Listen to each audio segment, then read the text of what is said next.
Alrighty, let's get ready here. I'm going to do a sound test before we get moving. See how we're doing here.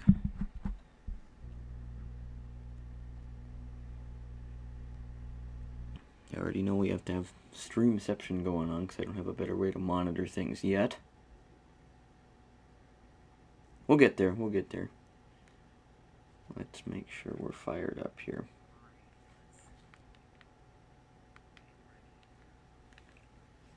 Alright, I think we are good to go. I'm going to adjust a couple of things around the room.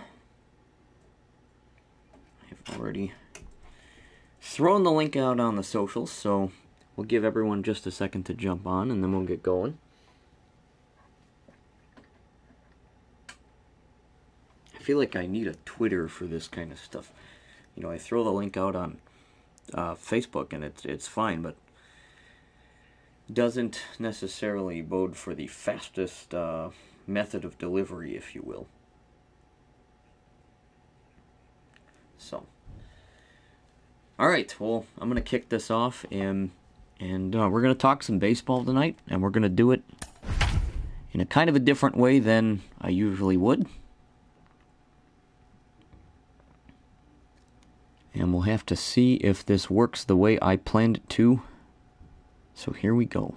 I'm going to make a quick change before we get going.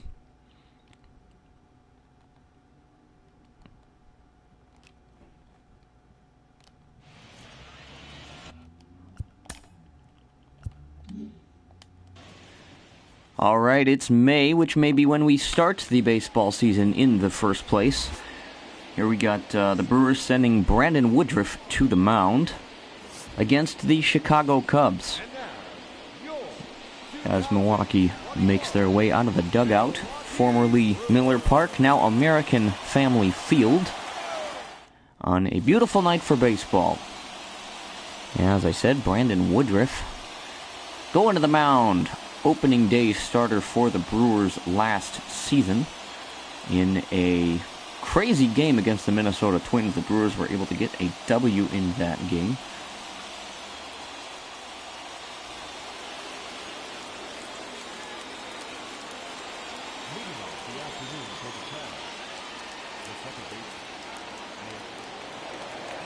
And we are ready for baseball. Here's the first pitch. And that's in there from Brandon Woodruff as we get this 3-inning exhibition-style game underway. Now here's my issue with color commentary. I can't see what's going on, so I'm going off the feedback of the umpire. So there is a ball that looks to be fouled off first base side. A free souvenir to get our game going. Shadows coming across the field. Brandon Woodruff deals again. Looks like that one was a little out of the way. Woodruff is ready, and here it is. 1 ball, 2 strikes, the count. And the 1-2 count. Temperature I can't see, presumably being put up on the board.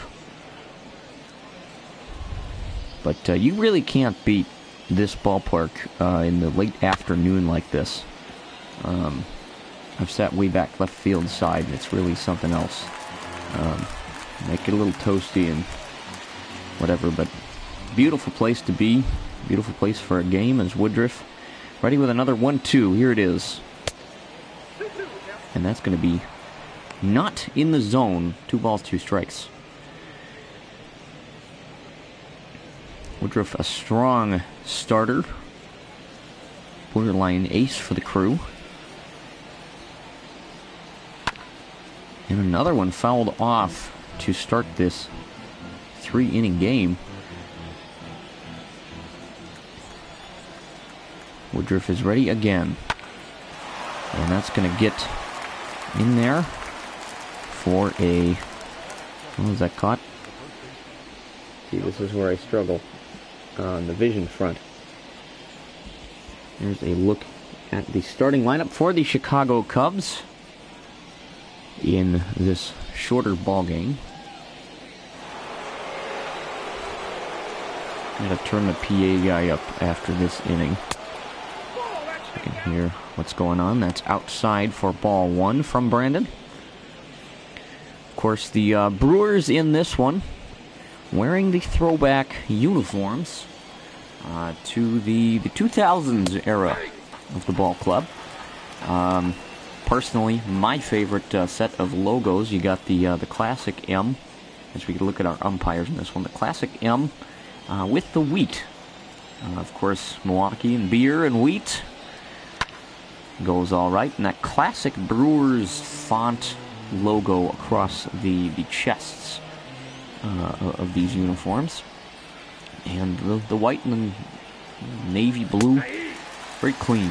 As Woodruff gets one in there for the strikeout.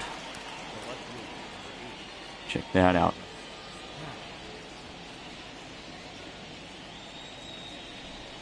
Way to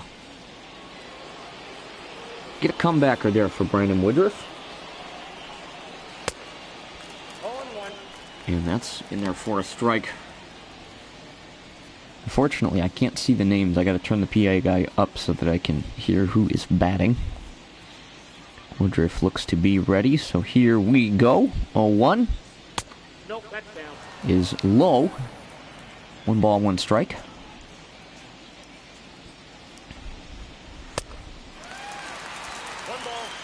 And that's going to be swung on and missed for strike 2, as we see some fans carrying a sign today.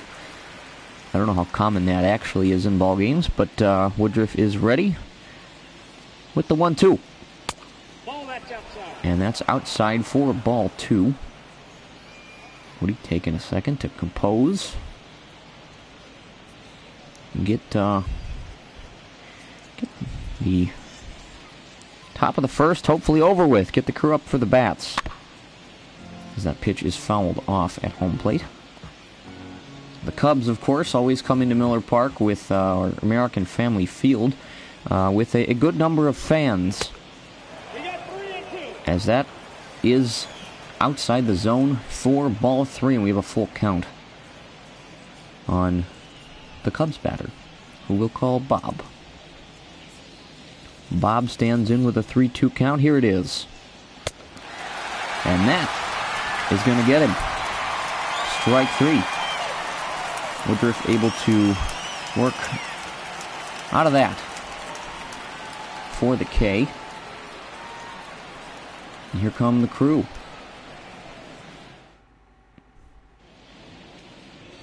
And we get a look at the starter for the Cubs, Kyle Hendricks. Read the text just enough on that.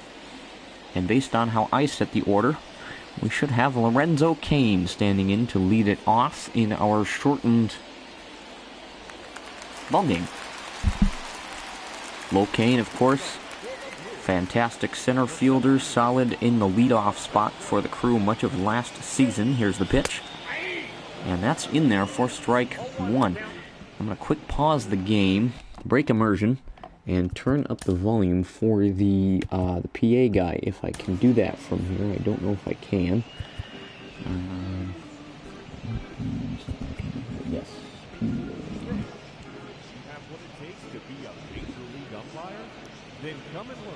Alright, that's not going to do a lot for us, but I will turn it up on my TV as well. So give me just a second to grab the remote. We'll get back to some baseball here.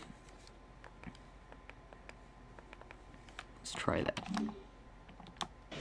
Alright. Kyle Hendricks has been a nemesis for the Brewers in the past, as he stands in ready to give one again to Lorenzo Cain. The 0-1. That's off the plate for the first ball. A 1-1 count to Locaine.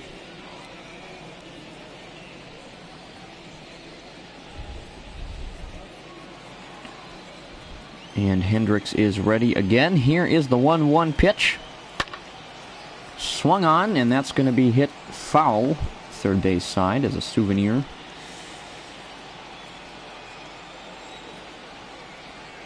One-two pitch.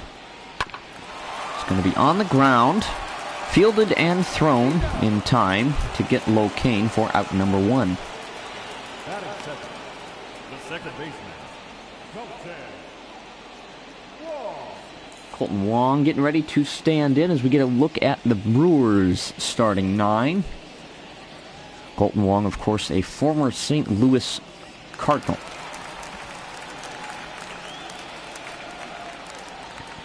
Here it is. And that's in there. He must have been swung on. That sounded like that one was in the dirt. Colton went after it.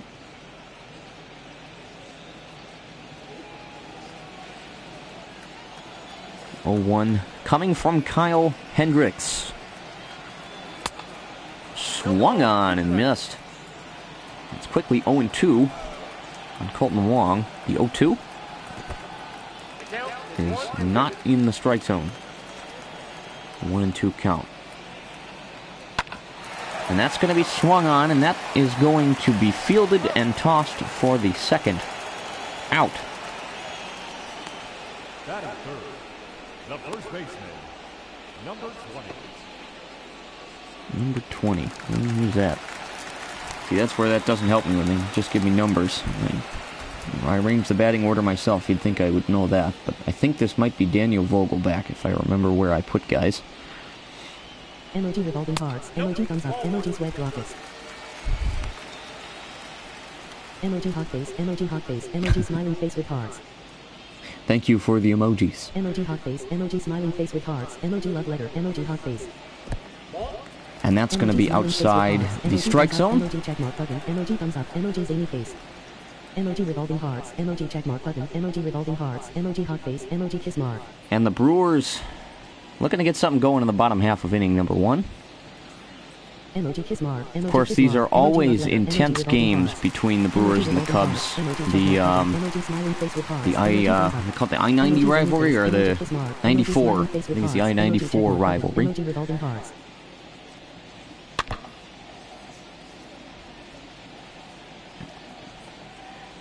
Doesn't nearly extend to the same extent when games are taken down to Chicago, but usually you almost have a 50%, and that swung on and missed for the strikeout. Good pitch there by Kyle Hendricks. Give you another look at that one. Or just look at Kyle Hendricks, I guess. And that's going to end that half inning as we get the top half of inning number 2.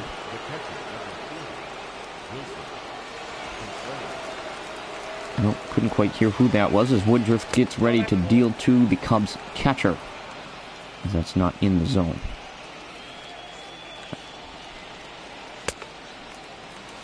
I got a ball, 1 strike. 1-1 count, and Woodruff, I realize I moved around some of the camera angles, so the game is going a little fast, but the 2-ball pitch there.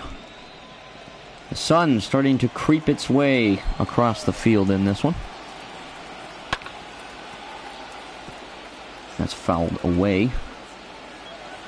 Woodruff looking to get himself another strikeout, and here it is.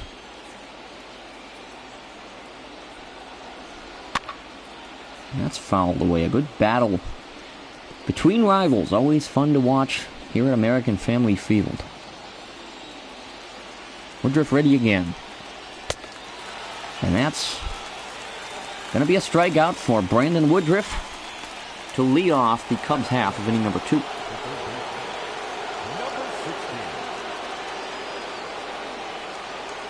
The incessant booing of Brewer fans, which, again, is not represented extraordinarily accurately in the show. It would be about half and half if you want to talk realism.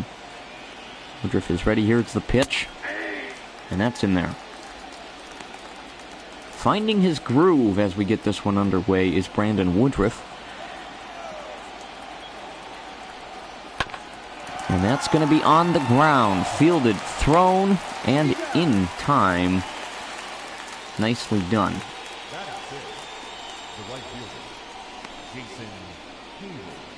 Jason Hayward, the Cubs right fielder, standing in. Nobody on, 2 out for Hayward. Brandon Woodruff. Here it is. Nope, that's a ball. And that's going to be outside the strike zone for ball 1. The 1-0. It's going to be 2-0 Woodruff pitching around Jason Hayward here. Looks in for the sign from Narvaez. The 2-0 pitch. Coming back. Swung on and fouled to make the count 2-1. Woodruff's ready for the 2-1 pitch. And that's outside. Woodruff working carefully around Jason Hayward. 3-1 hitters count. Woodruff's ready, and here it is. Swung on and fouled, and that's going to fill her up 3-2. 3-2, big count for everybody. Woodruff's ready. Payoff. Swung on and fouled again. Putting together a battle here. 3-2 is intense for everybody. The fans would be looking on. Everyone be on their feet in a situation like that. And Woodruff gets the strikeout. And that's going to send the Cubs packing here on the top half of the second. Brewers coming to bat, nothing. Leading off for the Brewers, the left fielder, Christian. Here's the man, 22, Christian Yelich in the box. An outside pitch for ball one. To Christian Yelich leading off the Brewers half of inning number 2. The sun almost fully engulfing the field as we round out the afternoon. As that's ball 2. 2-0 to Christian Yelich. A dangerous situation to be in for anybody, least of all the Chicago Cubs, as Hendricks is ready with the 2-0. And that one's in there. 2-1 count, still good for Yelich. Hendricks throws, and that's going to be 3 balls and a strike to Christian Yelich. Of course, if we had more time, I'd go into more commentary-esque things, but also, I can't look at the numbers that are being displayed on the screen, as that swung on and missed. 3-2, full count to Christian Yelich. Hendricks looks in, gets his sign, and here it is. That pitch swung on, popped into the middle, and fielded by Hendricks. He's going to be out. As we get a look at the Cubs' defensive lineup for today, I'd toss it over to another commentator if I have one, but I don't. So there's the defense for Chicago.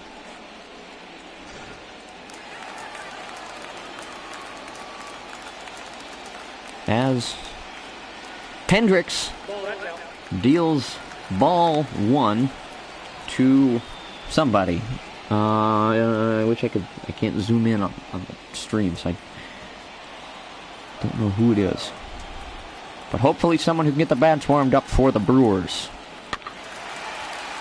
Swinging a foul.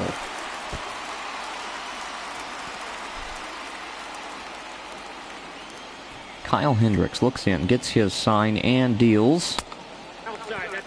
Outside.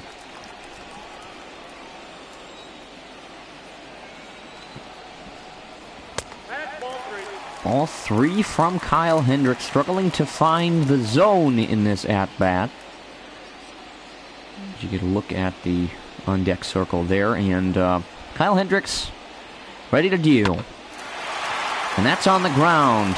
Fielded, thrown, and in time to send the Brewers a packing. Excuse me, the second out. As Avi Garcia steps into the box. Shade starting to come near the batter's box as we go.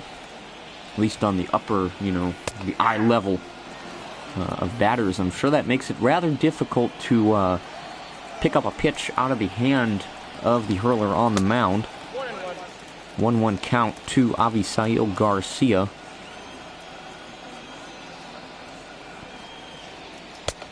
Count is 2-1. 2-1. Working around Avi a little bit here is Kyle Hendricks. Swinging a foul, and that'll make her 2-2.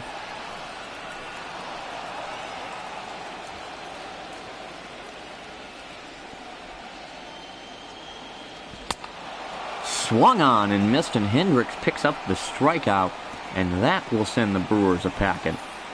Nothing doing for Milwaukee as Kyle Hendricks picks up the strikeout, and here come the Cubs, bottom half of inning number 2.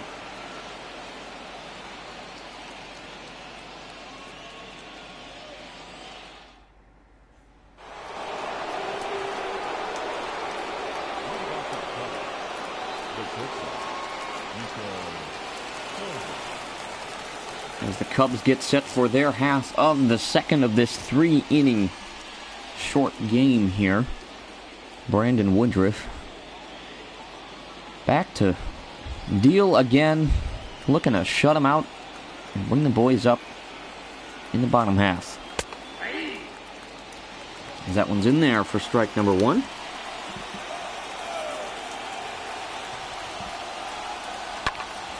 And that's going to be hit on the ground and in there for a leadoff single for Chicago.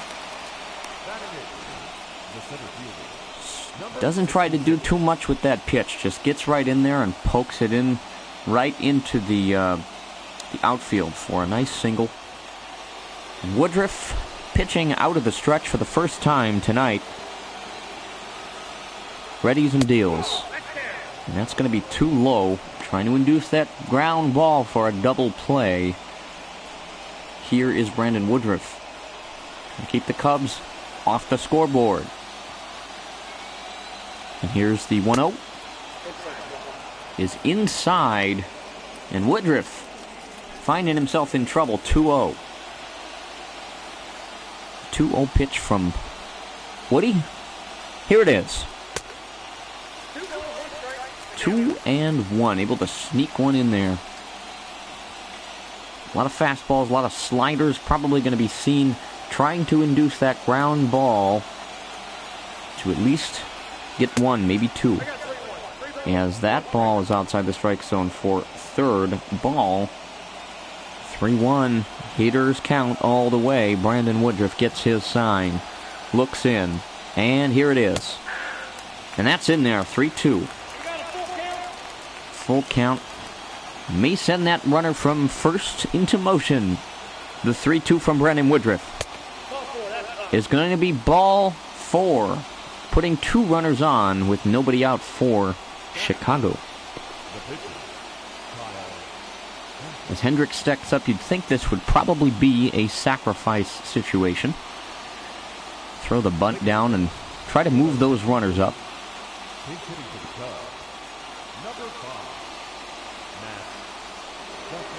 As the Cubs have elected to pinch hit in this spot, of course, this being a shortened game, there's more on the line.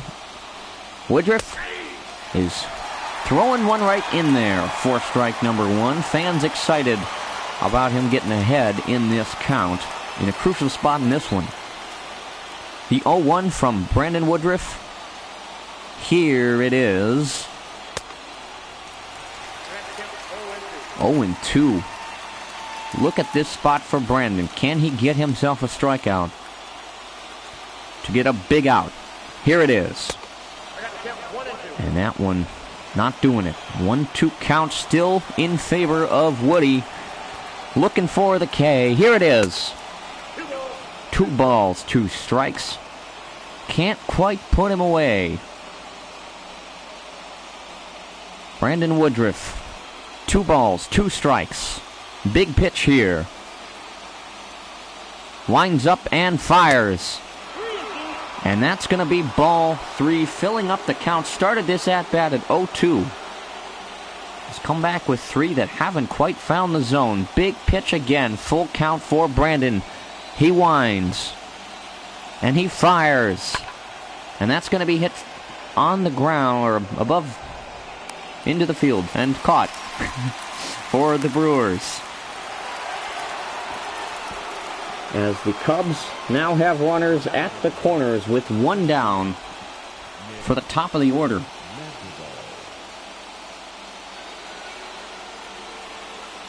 A dangerous spot in this abbreviated ball game. Woodruff looking to get out of this, keeping Chicago from the scoreboard. And that ball's going to be hit on the ground, and that's going to get through. That's going to score 1 run for the Cubs as they take a 1-0 lead. As they throw to the plate, not in time. Number 18.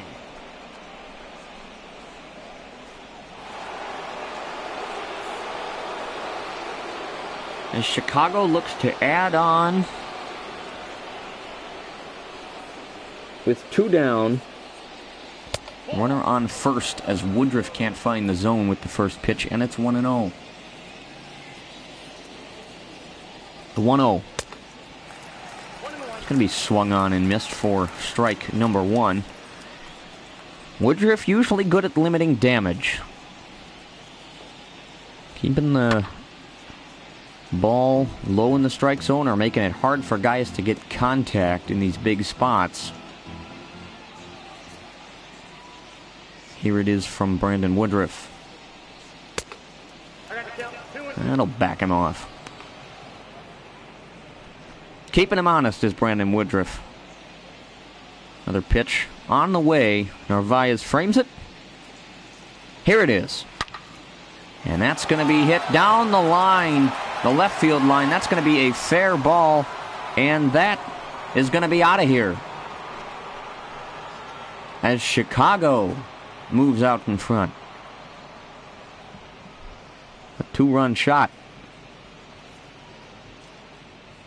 gives the Cubs a huge lead in this one. He gets a hold of this and just rips it right down the line. As you get another look at that home run for Chicago, Woodruff is going to stay in this one. As Ian Happ, the Pittsburgh product, steps in and fouls one off, and it's 0-1.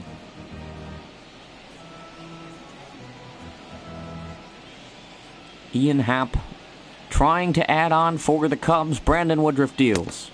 1 ball, 1 strike. 1-1. So the Brewers in the bottom half of this one will have a lot of work to do as that one's in there for the second strike. And Woodruff can't put guys away, having trouble finding the zone, getting after 2-strike pitches in this one. Here it is. And that's going to strike him out. The Brewers send the bats to the... bring up the bats, rather. But the Cubs brought their own. Another look at the home run that gives Chicago a big lead in this exhibition-style game. It's 3-0 Chicago. Your attention, please. Now pitching for Chicago, number 73, Adbert Alzolay. As Alzolay takes the mound for Chicago in a closing role, of course, in this ballgame. The third baseman,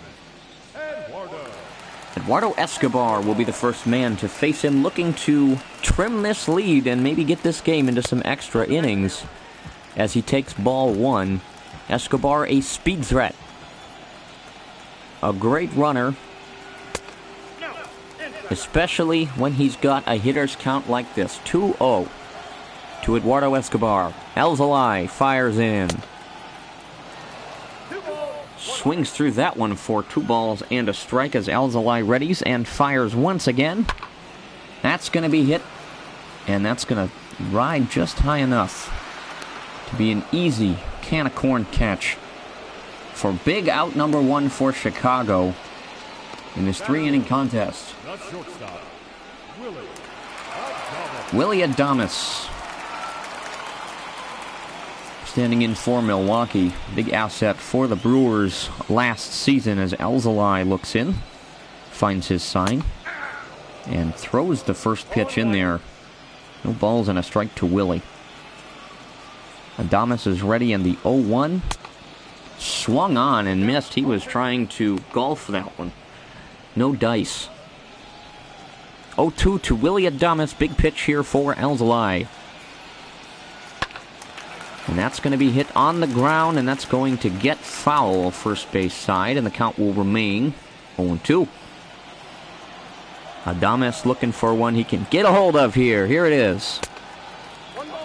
1 ball, 2 strikes. Alzolay not quite getting him there. Paces the mound a little bit. Looks in at his catcher. Finds his sign. Ready for another 2-strike pitch to Willie Adames. 2 balls, 2 strikes. Adames. Some discipline here. 2-2. Full count to Willie Adames. Way to work an at-bat in the bottom half of inning number 3 with 1 gone. Alzolay looking in. Getting a sign he likes and getting ready to fire in a full count pitch to Willie Adames. And that's going to be fouled. Adames battling. Not letting this Milwaukee club go down without a fight in this ball game. And that's going to be hit down the line, third base side. And that's going to get in there as the Brewers put something together here. Adames putting together an amazing at-bat and coming through with a great base hit. Ripping one.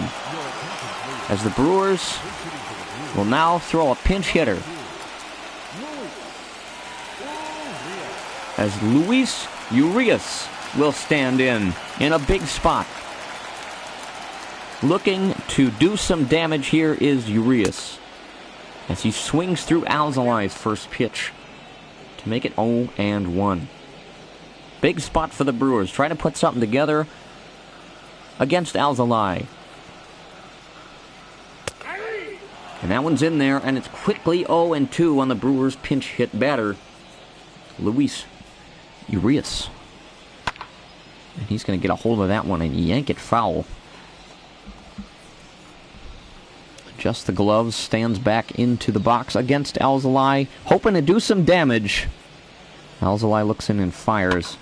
And that's going to be hit on the ground, and that's going to sneak right on through as the Brewers get something going in a major way.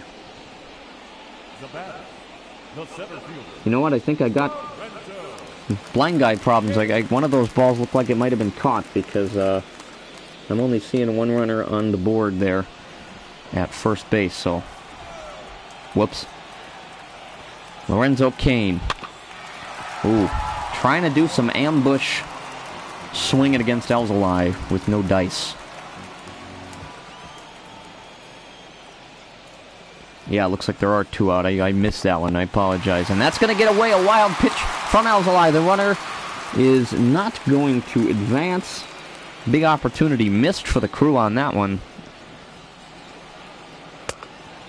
Swung on in a major way and missed. Brewers down to their final strike against Alzolay and the Cubs. As Alzolay deals ball 2. A 2-2 count. Alzolay ready. Brewers down to their final strike in this ball game. And a full count.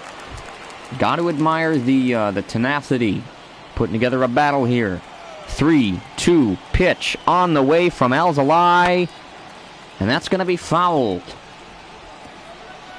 Big spot here. Trying to get something going in the bottom half. Another full count pitch from the Cubs closer.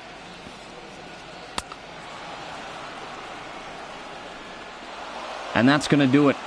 Strike 3. And the Chicago Cubs pick up a 3-0 win over the Brewers in a shortened exhibition game.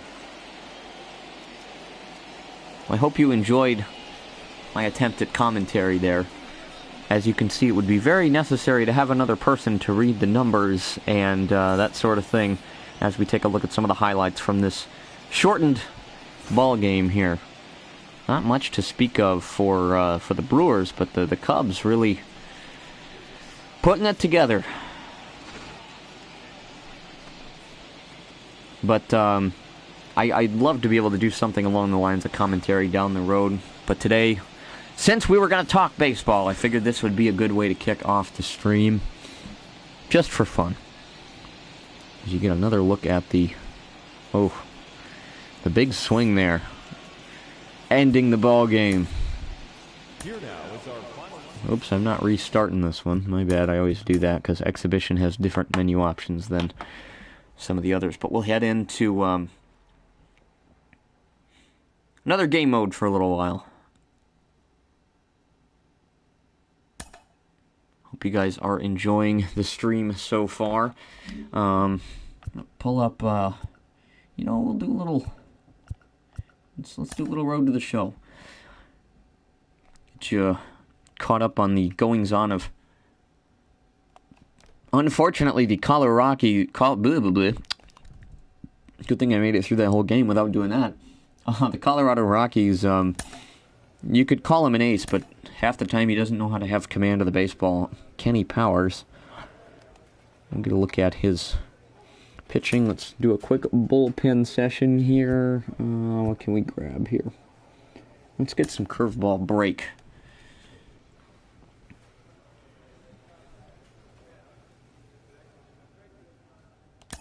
All right. We'll get you into an actual game here.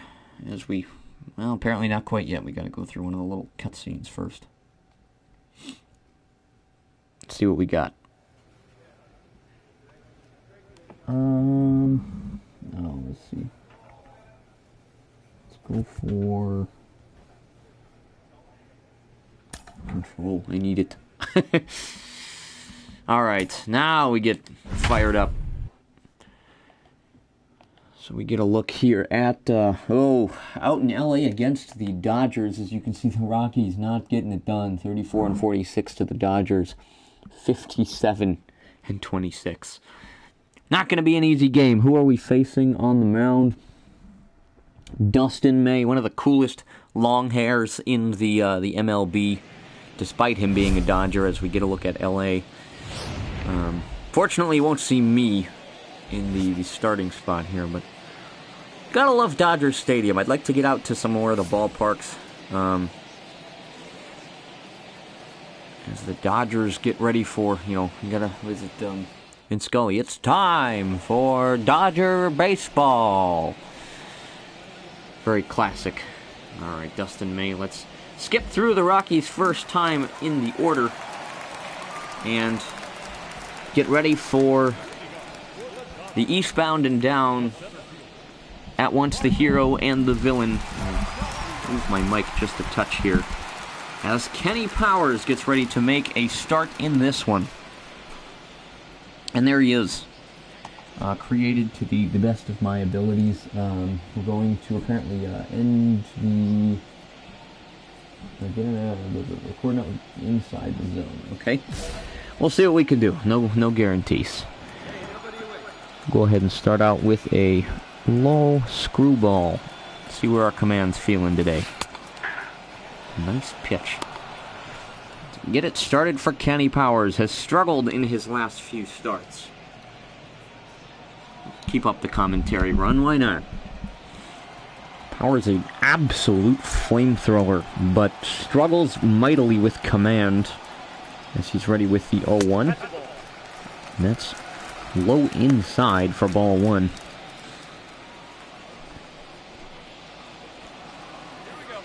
Powers known to have a temper out on the mound. As here comes the 1-1, and that's swung on and popped up. Gonna be caught for out number one. We pick up a little bit of skill gains there. And look at that. Love those Colorado Rockies uniforms. The black and the purple. Looking good. Dodgers, iconic as always. I don't always pitch in this view, but I've been in it lately just so I can get a look at some of the other ballparks that I've been in. Now that I'm a couple years into my career in Road to the Show, the broadcast view tends to get boring after a while on the pitching front. That's going to be foul or popped up left side. Going to be easily catchable for out number two. You get a look at Dodger Stadium in downtown LA. Quickly, 2 up, 2 down for Powers to get this one underway. Here it is, the wicked curve dropping just below the zone. Of course, the screwball, the curve, and the changeup make up his off-speed pitches. And that's going to do it. 1, 2, 3 for Kenny Powers in the first inning here in Los Angeles. Here come the Rockies. And they probably aren't much done for me, but I jinxed it. I'm up to bat. See if we can do some damage here. Let's see, what are... That's right, I can't do that. Let's see. Make contact with every swing and advance a runner. Make solid contact, and let's just do the solid contact. I'm not guaranteeing anything here, folks. Got the zoomed in view so I can try to see what's going on. Let's see what we can get done here. I'll do a nice contact swing. Trying to get the...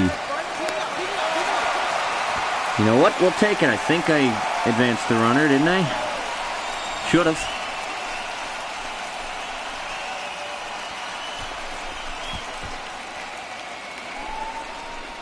Oh my goodness, some insanity going on. I don't know what that was all about. 'Cause oh, that was the inning over. Shoot.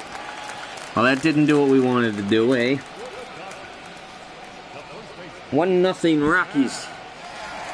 Some rare run support. I'll take it. Kenny Powers. Ready to wheel and deal.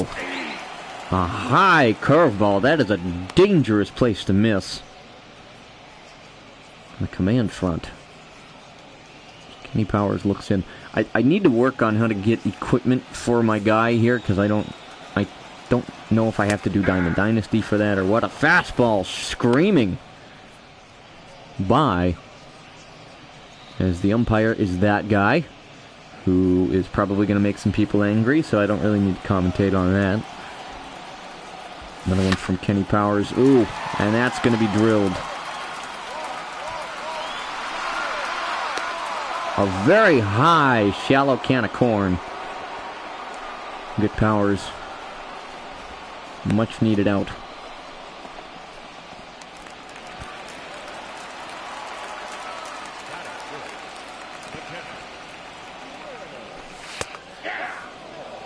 Will Smith standing in with one ball, or no balls and a strike. Powers slinging them in 0-2. Doesn't have to give in with a good one to hit, but not like that. It's a ball and 2 strikes to Will Smith. A 1-2 pitch from Kenny. Going to be hit on the ground. I attempted to grab that, but I could not see, but they got him anyway. Good for my defense. Able to do something about the Dodgers to give it 2 up, 2 down.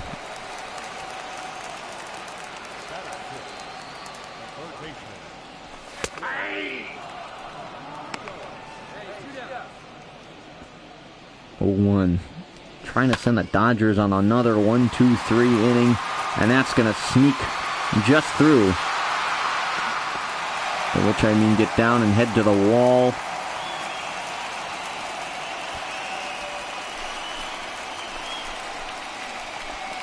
Oh, ties the ball game. Grooved the 2-seam fastball and whacked it right out of Dodger Stadium. And Dodgers and Rockies tied it a run apiece early on in this one. Yikes bikes.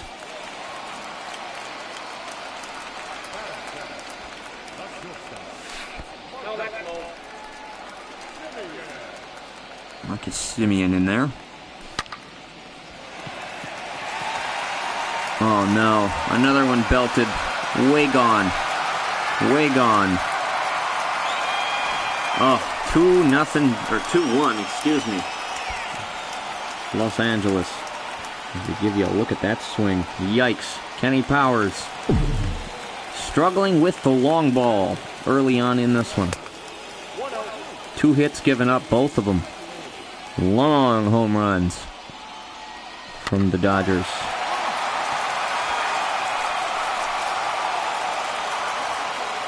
Oh, excuse me, I don't have a sneeze button. I'm not that professional here.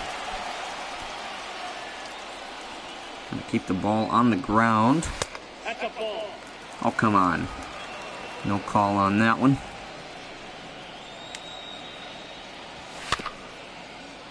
Can see the appeal in Dodger Stadium as the day starts to wear on.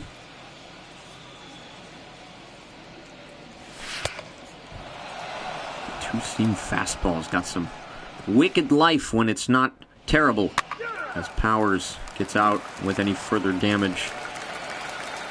Being saved for another time as Colorado comes back to take a 3-2 lead over LA, and I'm sure this sunset looks much better on the stream end than it does on my poor TV here, but that's how she goes.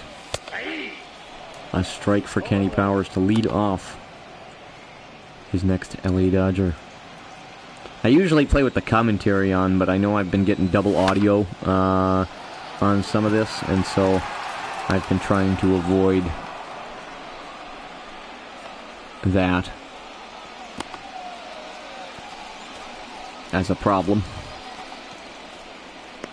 One up, one down. There's something a little crazy here. We're going to go for the change of pace. Drops in there. Nice pitch. Yeah, we'll do that. We'll do that. Fastball high.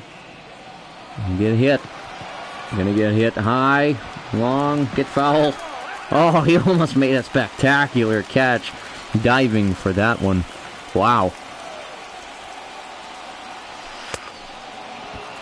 And that made that look easy.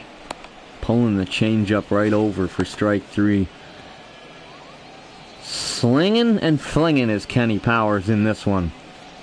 Beautiful strikeout. Boom. 2 down.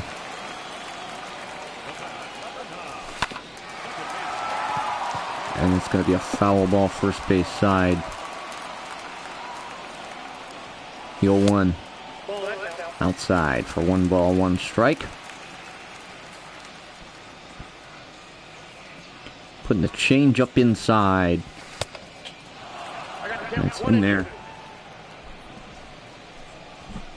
You know, I'm from Wisconsin. We're going to go for the high pace of cheese. Ooh, had a pass at it. Wasn't able to do much more than foul her off. Low and outside. Good waist screwball. Swung on and missed.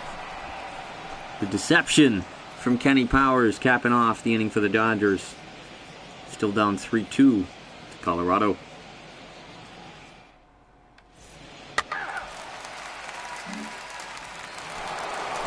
Kenny Powers making his return. Do we have an objective, or are we just up there swinging? Got. All right, 2 down. Let's see if we can knock one here and go for the good old contact. Ooh, that was a pitch. Yikes! All right, we're gonna go contact swing here. See if we can at least get something moving. Oh, should not have swung at that. No thank you, sirs and ma'ams. I'm going to take a second. Yikes. Oof.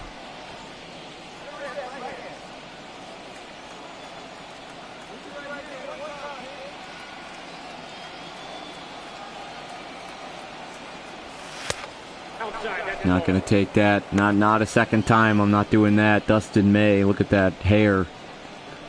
Terrible physics. Needs to be addressed for the show 22, man. I'm telling you. Has a long hair myself. Oh, swung on outside the zone. Kenny Powers dooming Colorado. Is that? It's going to end it. Yikes. Whoa, we got some crazy stuff going on with the lights. Someone's playing with the lights. All right.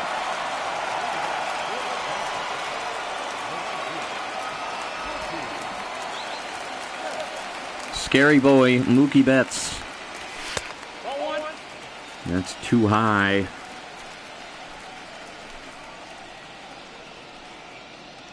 Powers posted on Twitter, I'm making this up as I go, but is looking for a trade off the Rockies organization, and is very openly discontented with where the team is at and how they're utilizing him, and that's putting it mildly. Powers, of course, no stranger to controversy, as out number one easily attained there for the Rockies. Powers is looking to play the market. His temperament does not necessarily go well with every clubhouse in which he finds himself.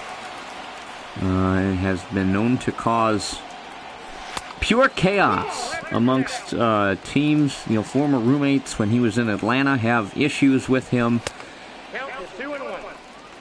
He's just losing command in this one. He screams a fastball in there to make the count 2-2. But nonetheless, he's a pitcher that when he's on. And you just saw it right there. Another strikeout. Say what you want about his off-the-field antics. When this guy is on, he can pitch like very few we've seen, as he slings another fastball in there for a first pitch strike. But when he's off, he is a force to be reckoned with, and not in a good way. Not always one for the family, if you catch my drift. Swung on in the dirt. Makes the throw down and gets him another wicked pitch strikeout for Kenny Powers. Caps off another Dodger inning. And here come the Rockies looking to add to a 3-2 lead.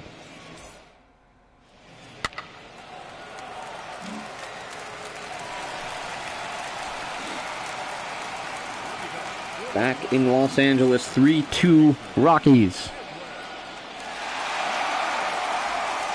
Powers is set for another inning of work.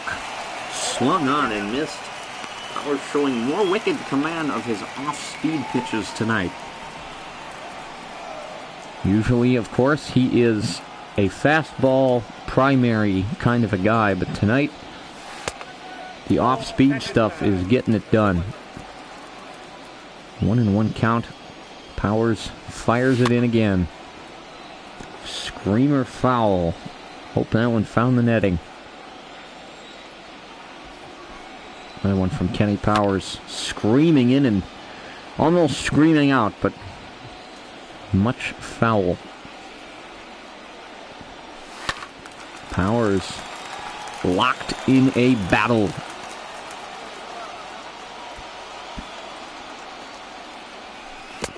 That screwball is absolutely wicked. Good take. 2-2 pitch. What a pitch. A fastball. Screaming for strike three. Talk about throwing it by him. Powers winds and fires. Look at this pitch. No chance.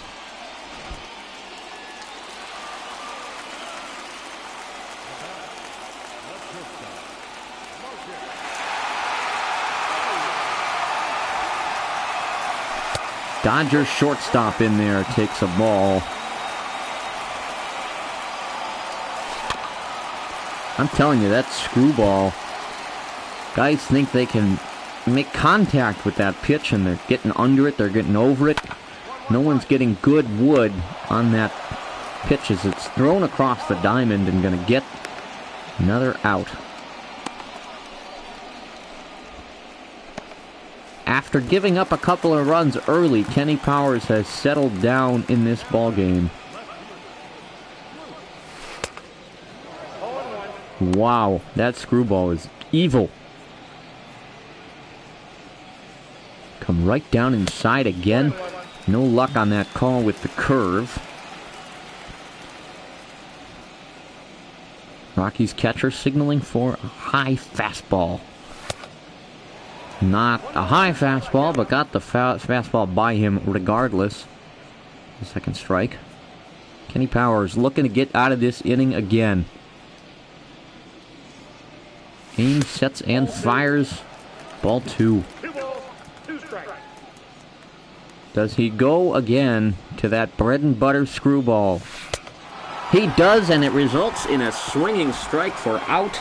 Number 3, Dodgers held at bay again. Still 3-2 Rockies. Back with Colorado's bats. Next.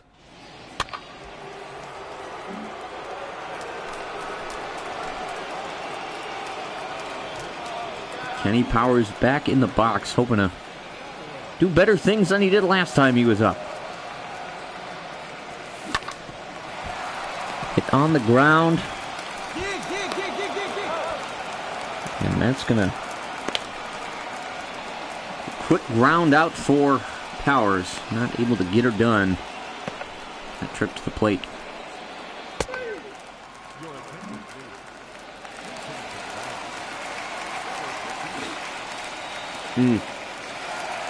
Well, the Rockies added a couple. Welcome back to LA. Still now 5-2 Colorado as we begin another inning with Kenny Powers still on the mound. A high changeup hangs but is taken for strike 1.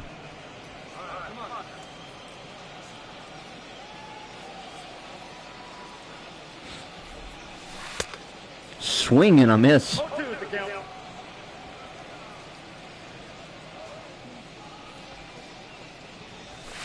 And the high piece of cheese.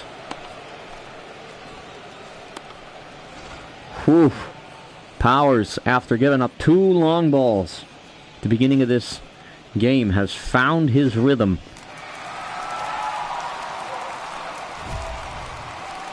As we have a quarter an hour to pitch inside the zone. Oakley dokley, we'll do what we can. Nope, that's a ball. Count 1-0.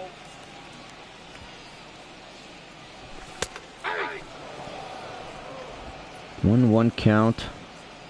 Kenny Powers winds, hurls. 2-1.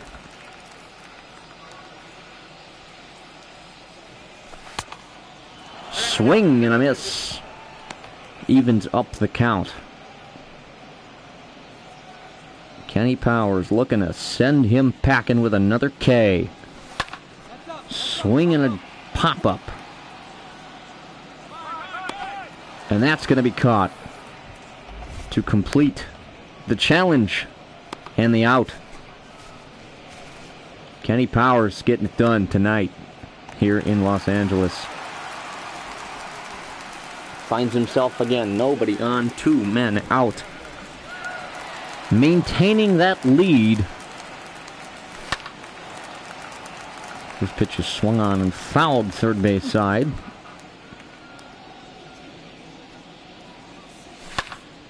Swinging a foul again.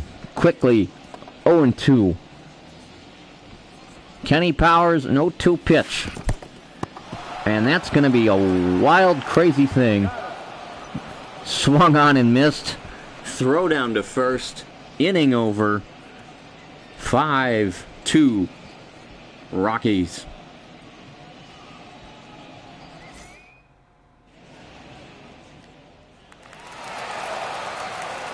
That's going to do it for Kenny Powers. The Rockies have defeated the Los Angeles Dodgers. What a ridiculous scenario. If you saw the numbers going into this one, you wouldn't have guessed that was going to happen. But Kenny Powers kept Colorado in this ball game, hands down. It's got to feel good to steal one from one of the better teams in the game when you're a team like Colorado. Nice. I will take that any day of the week. Maybe I gotta stream more. These last couple games I've been doing off camera with this kind of stuff were not good. We're getting a handle on it here. as we look at our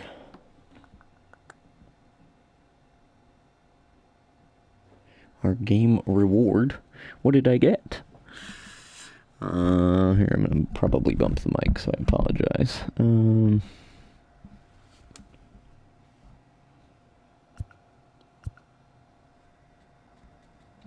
Alright, some stuff for Diamond Dynasty, which I don't play, to be 100% honest with you.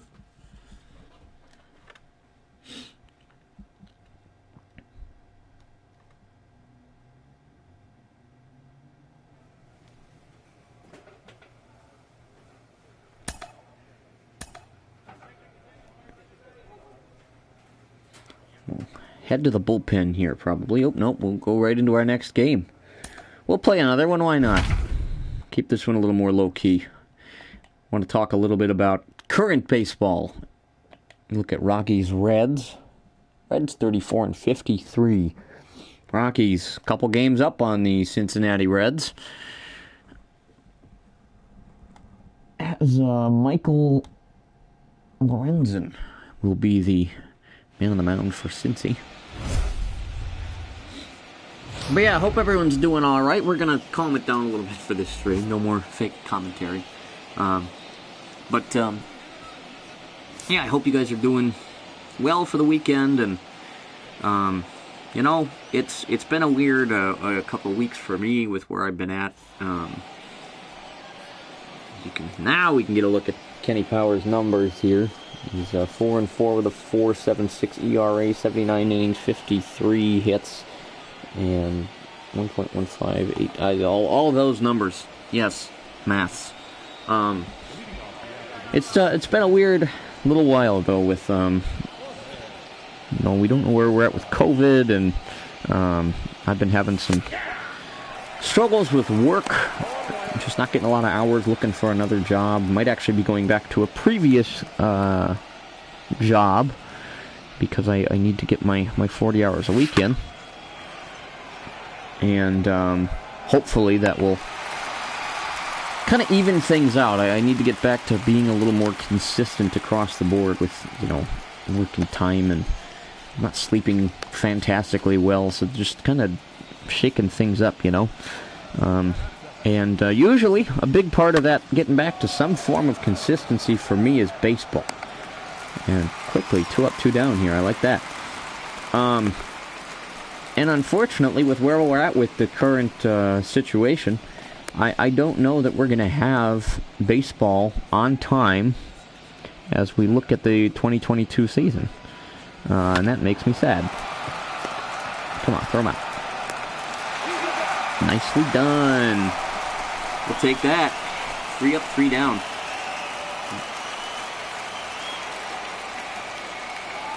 But yeah, I just, honestly, I feel like with where we're at collectively with baseball, it's so hard to sympathize with either side, the owners and the players. If you don't know what's going on,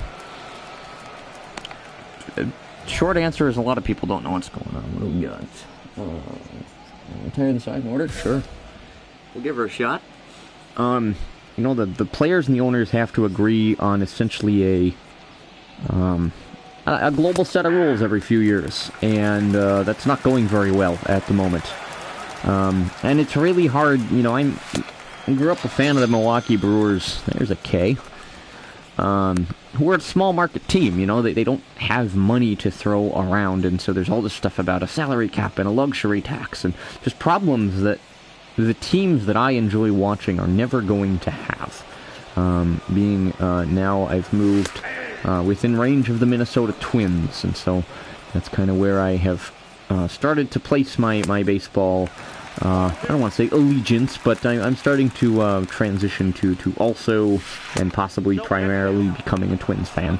And they're also a small market team, and so when you look at a team like the Yankees, like the Red Sox, like the Dodgers, it's really hard to conceptualize having so much money that you don't know what to do, and having the problems of these luxury taxes and all this stuff. And meanwhile, some of the things the players want are really great. They want minimum salaries for the minor league guys. They want service time adjustments and things like that. I understand, but when most of the people make more than any fan will ever make in their life, I just have a hard time sympathizing with, where either side is coming from or being at. And going into this weekend, it's really hard for me to see that anybody wants baseball to start on time. And there goes my inning being retired in order, dang it. Thanks for that, defense. Thanks for messing me up. And I have a hard time believing that we're going to start on time when both sides are, the players the other day went in for like 15 minutes and were only willing to talk about certain issues, and, the owners have been really steadfast about certain numbers, and I've watched all these videos from different creators talking about what's been going on, and you just kind of lose me after a while. I retired, no damage. It was a fine inning, just gave up a single with the backwards K there. But yeah, it's so hard, man. And it's frustrating as a fan because I think we're the ones who are going to be the most annoyed by... Is it sacrifice a runner? Sure. I'll do my job for the last time in an MLB The Show game, by the way. Oh, that was a stupid pitch to try to bunt. What was I doing? I'm blind. Leave me alone.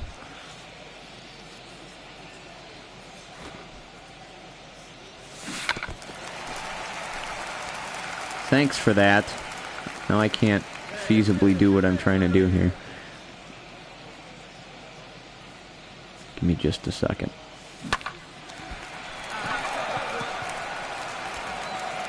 Hey, I advanced the runner.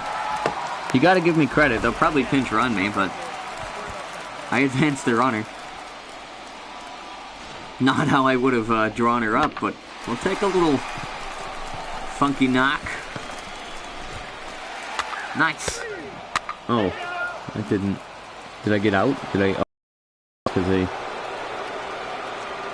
3-0. Rockies trying to put it together a little bit.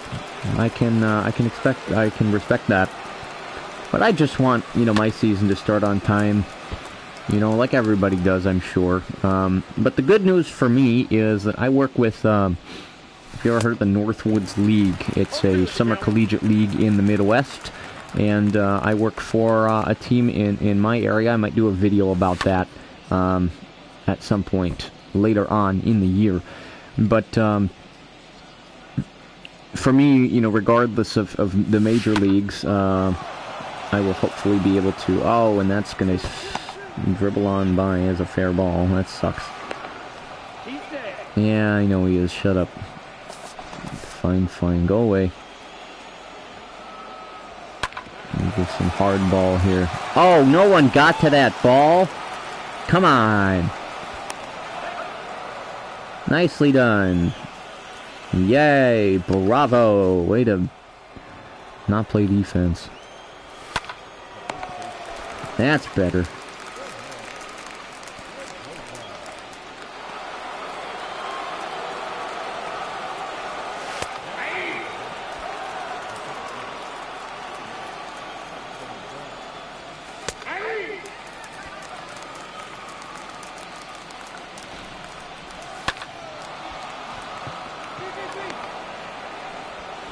Wow!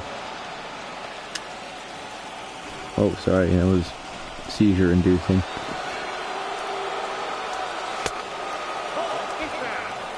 That was not at all where I put that pitch. That's the ball. 2-0. The count is 2-1.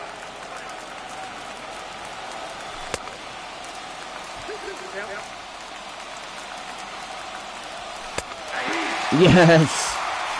Oh, got the cake. Sorry, I was like zoned in on that. I'm gonna play a puzzle game with him.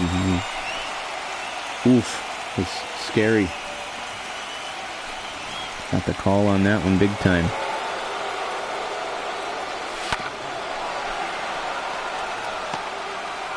We'll get out of this inning and then we'll talk more.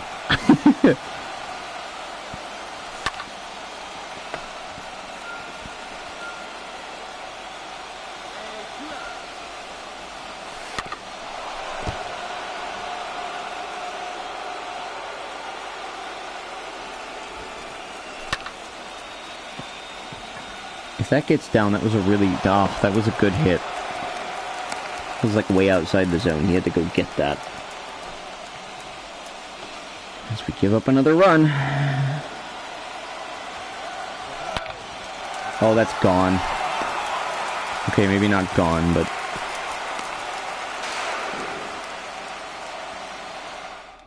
Nice, got him at the plate. Yikes, that was very scary. Did you give me any more support? You did not. Yikes. But, yeah, I mean, either way, the nice thing with working with a summer league kind of team is that we will have a season kind of regardless of where MLB is or isn't at different points. So, looking forward to that, but that doesn't really get cranking until the end of May. So, got a little bit of time to wait on that one. As we pick up a strikeout on a pretty pitch. No, I skipped the replay. Whoops.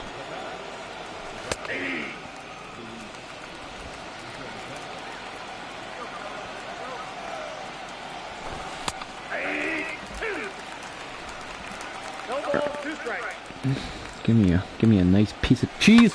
Ooh, almost had one on that.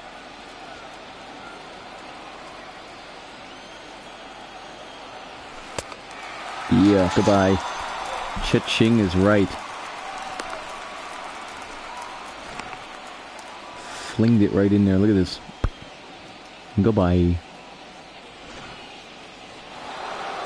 Alright, we're gonna pitch a little differently now that we're kind of getting into the latter half of the game here. We're gonna paint the corners and get up and in on the fastballs a little more. And that's exactly why you make them think they can go get it. And then we'll drop one in the dirt and make them go fishing. Oh, no fishing. And then we'll make them wig out. Oh, high pop up. It's going to go third base side. Nicely done. We'll take it. We'll take it, we'll take it, we'll take it. Look at the box score in this one. Close game. Shouldn't be, but it is. Yeah, here we go. Me batting again. As I swing and miss on a pitch that I couldn't have hit with a telephone pole.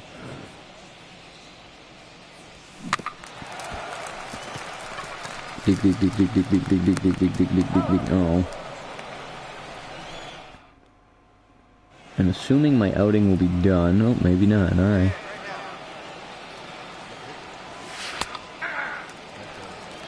Alright, not how I would have framed that one, but we will take it.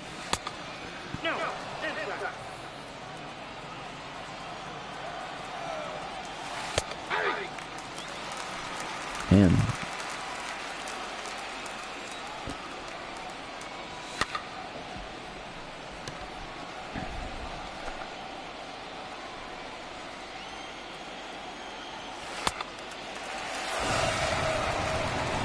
well, that's a heck of a sound.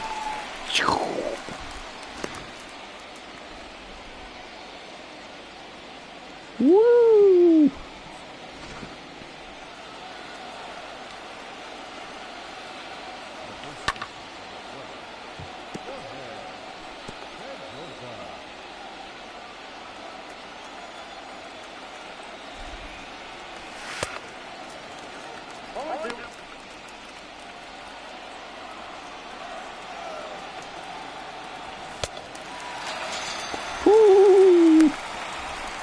Sorry, I get focused. It's only for me. I only can do the like the approximate location and the pitch type. I can't really do the accuracy meters and stuff because it's really hard to see and there's no like good haptic feedback for those. So for me, it's a lot more just about conceptualizing how I'm pitching these guys, and that is not how you do that. That is not how you do that. Catch that ball. Thank you. Okay, phew. And oh, I'm still in this ball game. How? Why? I suppose it is still 5. Well, it'll be 5-2. So curve. I almost bounced one on him here.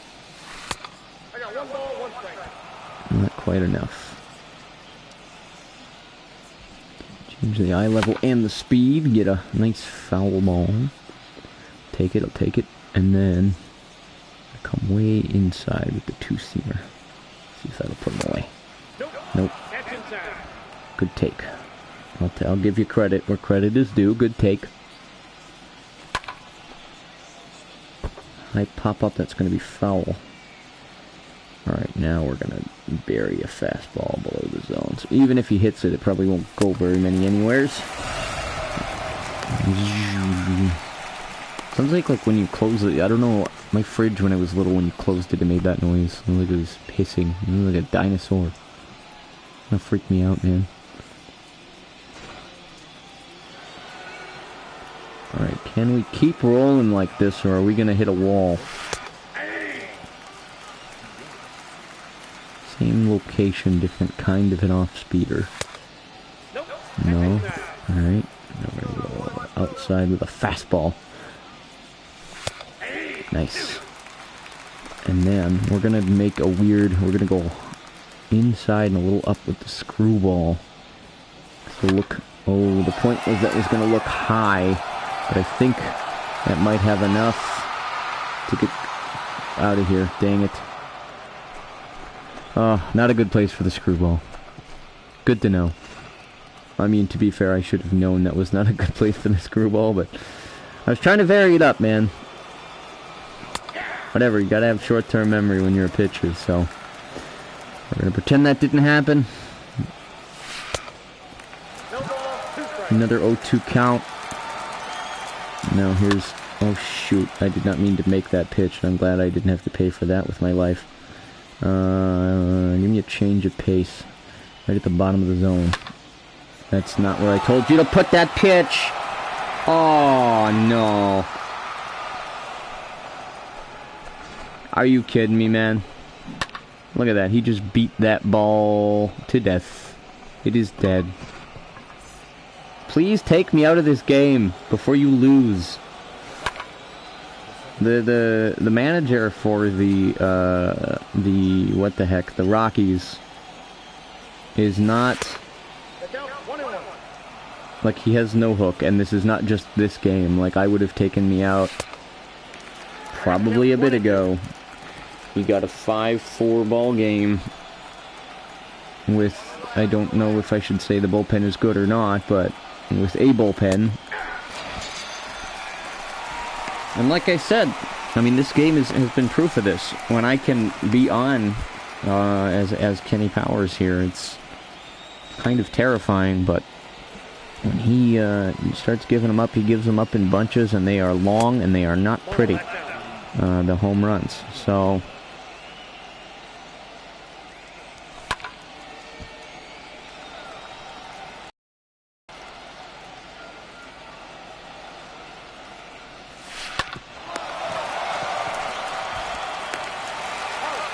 Nice.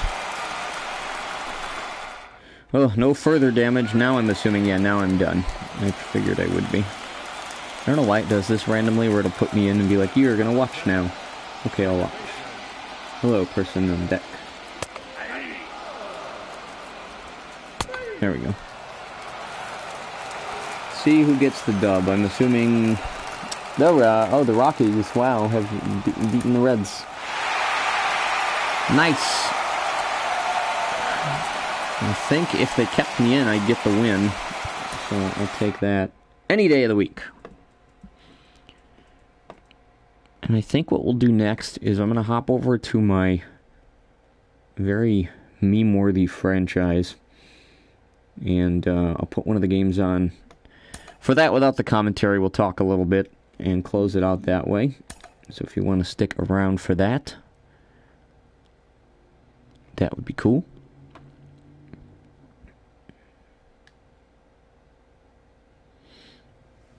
Talk a little bit about MLB The Show 22. That kind of stuff and things. March to October. I was going to do some moments. Let me know if you guys want to see me do some moments sometime. We'll jump into some of the historical-y kind of stuff. For now, we're going to go Houston at Minnesota. Let's get Oops, no, I don't want to. Well, I do want to do that, but Astros in the road unis. I want the Twins in the red. Can we put the Astros in something more exciting? Do they have any good, like, alternates? Alternate 1, alternate 2. And then you're to, like, the home stuff. I guess we'll go with the nasty Orange Boys, and we'll put the Twins in their normal homes. We'll do that. Okay. So this actually, if I remember the game that I was at, it was actually this day in the calendar. I don't know that for sure, but I think what I will do for this game is I will do the pitching, and I will let the AI take control of the computer.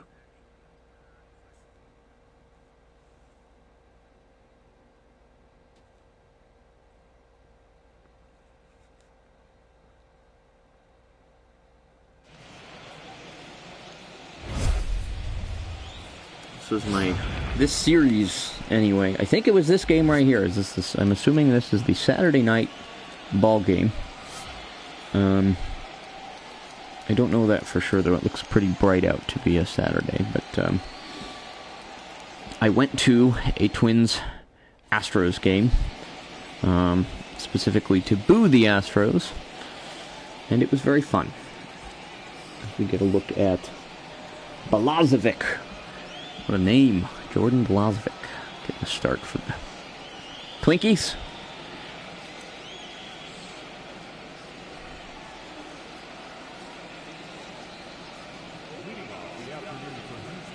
It's looking like this is a more of an afternoon game than a proper night game. What I will do in a moment is here we'll go ahead and give the first pitch here.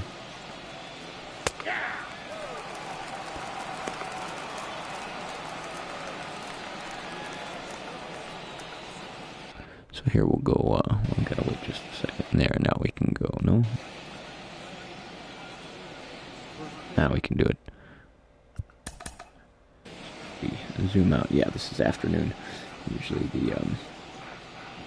I just wanted to see where the sun was elsewhere in the field here. I love Target Field, man. It's very clean, and it's very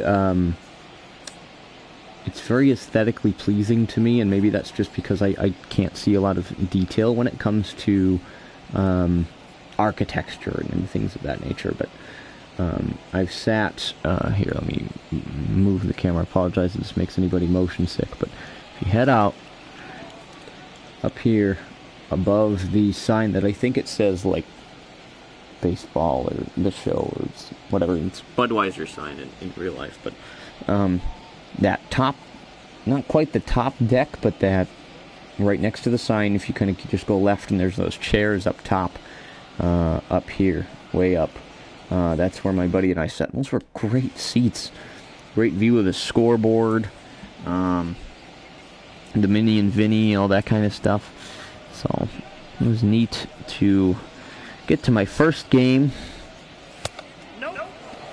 And then I went to, got my girlfriend to her first baseball game, and we were way up, kind of behind home plate, first base side. And that actually wasn't bad. Good seats, fun. We had a little kid that was just hilarious sitting by us. And then went and wandered the park a little bit, to check it out, which to me is the fun of going to any ballpark, is just wandering and checking out the team store. And, I ended up getting a Twins ball cap. There's actually a whole video about, not the game with my girlfriend, but the game that I went to with my buddy.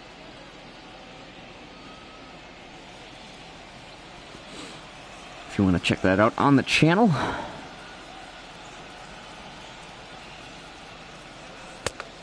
That was not even close. What are you doing, Jordan?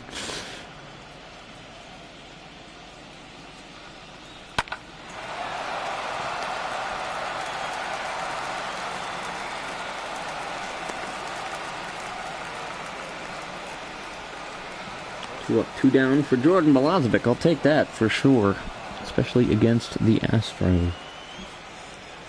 But this is what I mean about the camera angles. If you go back and watch that Brewer game we started with, that I prefer to kind of have things linger a little bit, and just this is part of the game. You start here in the daytime, and as we go on with this game, the ballpark's going to change, the sun will change. It's just part of the atmosphere of baseball, which I can always appreciate.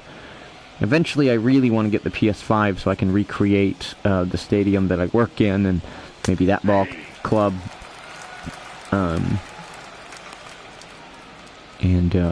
things like that. So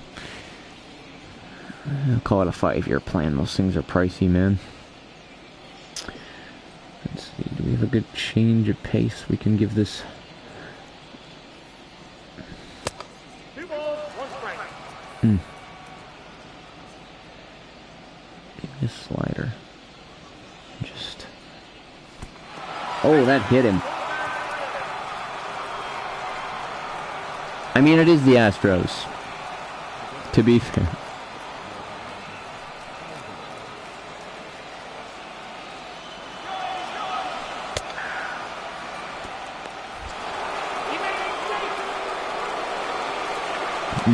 I tried.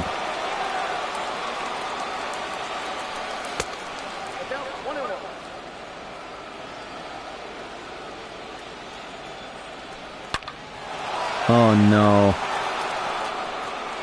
We get something cooking for Houston as they score the first run in this one. Yikes. Not good. Not good.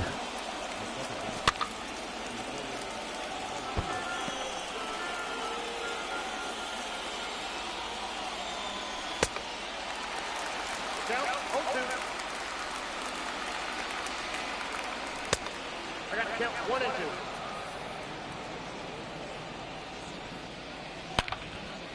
Oh, shoot.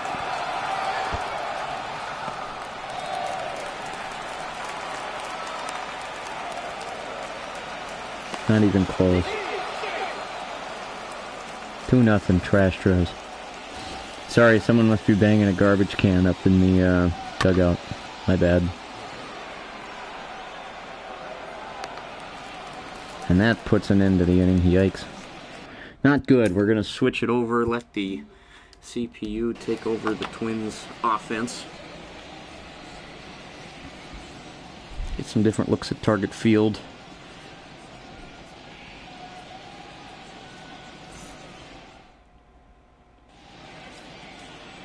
And who's on the mound? Jose. Who is this here? Rickety?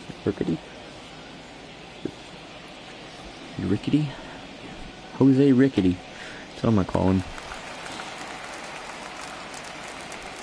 See if the Twins can get something back here. I usually pitch with this angle here. Actually, you know what I'm gonna do? Just real quick. I'm gonna hop over into our audio video and knock the crowd down just a touch.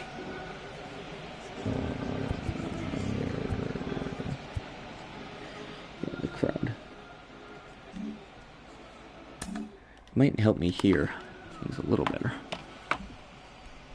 and gets us a little more Oregon, which is kind of fun.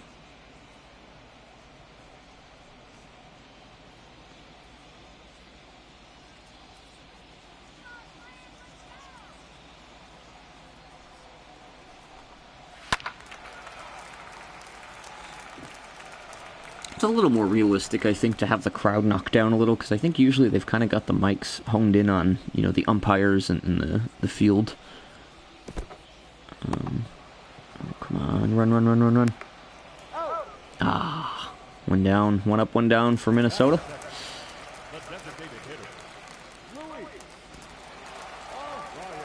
So, with Luis Urias batting before for the Brewers, I'm now used to Luis Arias with the Twins.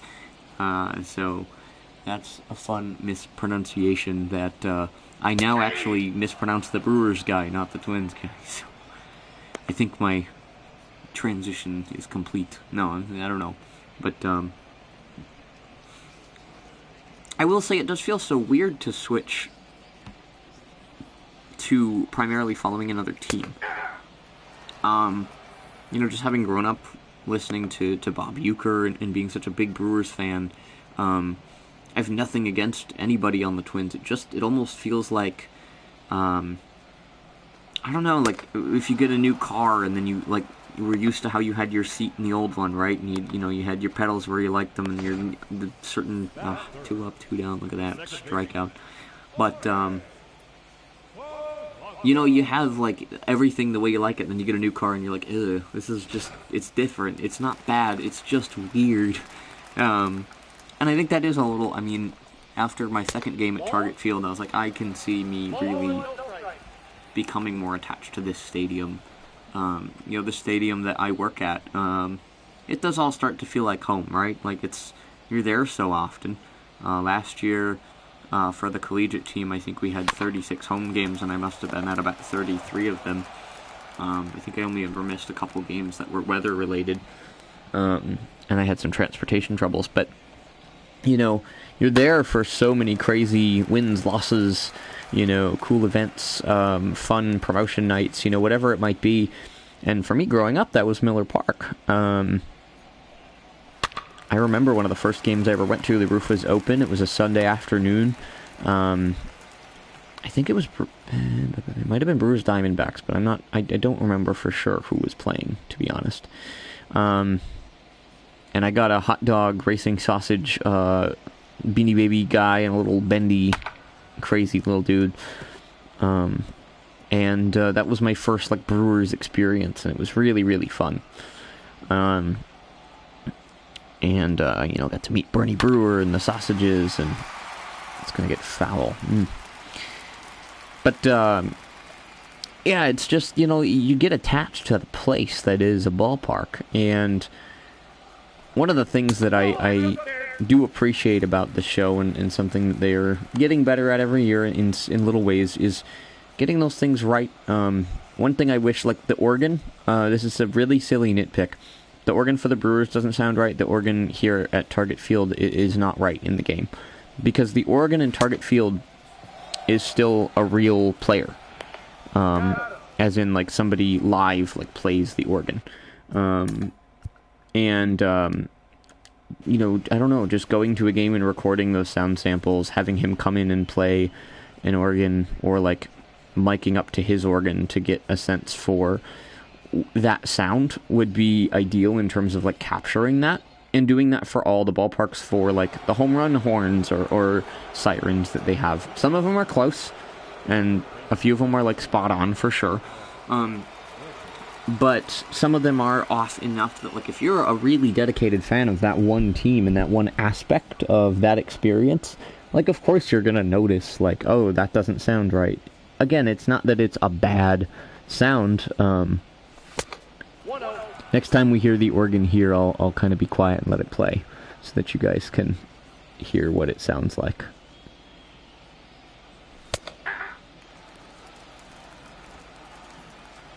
I want to change one more thing in presentation because it's bothering me.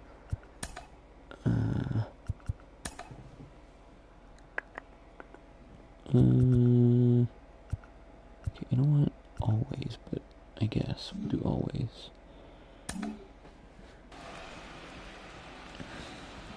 You'll see what this will change in a second and why it was kind of bugging me, just in terms of being able to talk.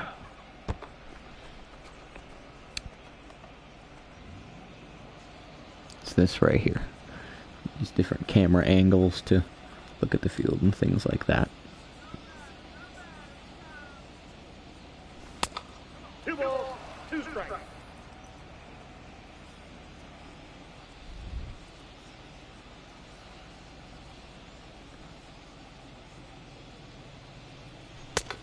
We got a full count. Yikes.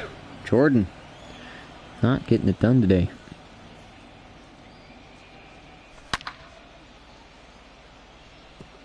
Ooh, look out.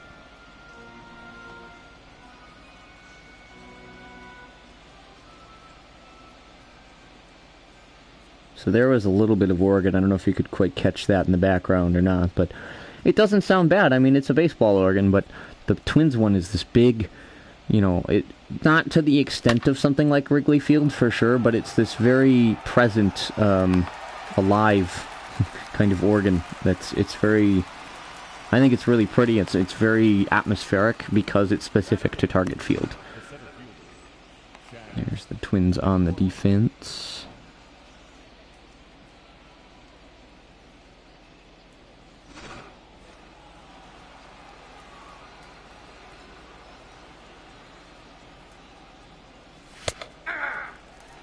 Nice pitch, Jordan. That's what we need more of. And yeah, these shots, you know, this is how Target Field looks, and it's such a nice ballpark. I like it a lot. And it's not as, I don't know if characterized as like Miller Park or American Family Field, unfortunately, as it's known now, is they took Bernie's slide, which when I was a kid it was this iridescent yellow that he would like slide down, right? And it was like kind of ridiculous, but it was like bright and like you couldn't mistake it. They painted it this drab, disgusting gray. Oh, and that's probably gonna go if it stays fair. Get foul. Okay, good. Jeez Louise, that was very scary. Very scary. And yeah, they painted it this disgusting gray color, and it's like, this is the worst thing I've ever seen in my life.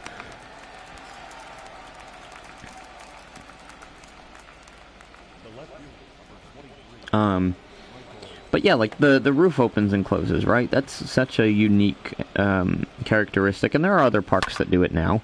Oh, come on, get to that ball. Nice, thank you. Thank you. And we'll turn it back over to the CPU here. But there's just something about every ballpark that makes it different. One of the things I need to start looking at schedules, because I want to put together a trip where I can go down to Milwaukee for a game, and then possibly take the train down to Chicago to go to a game at both Wrigley Field and Guaranteed Rate Field for the Cubs and the White Sox. That would let me put a good dent in my goal of all 30 MLB parks, which I decided to kind of start over when I went to Target Field, so that hopefully I can start my 30 ballparks with Target Field, and assuming I'm still living in Minnesota, that I could end that journey again with Target Field when I'm 98, because I had to spend my life savings just going to all the parks. The count is 1 and 2.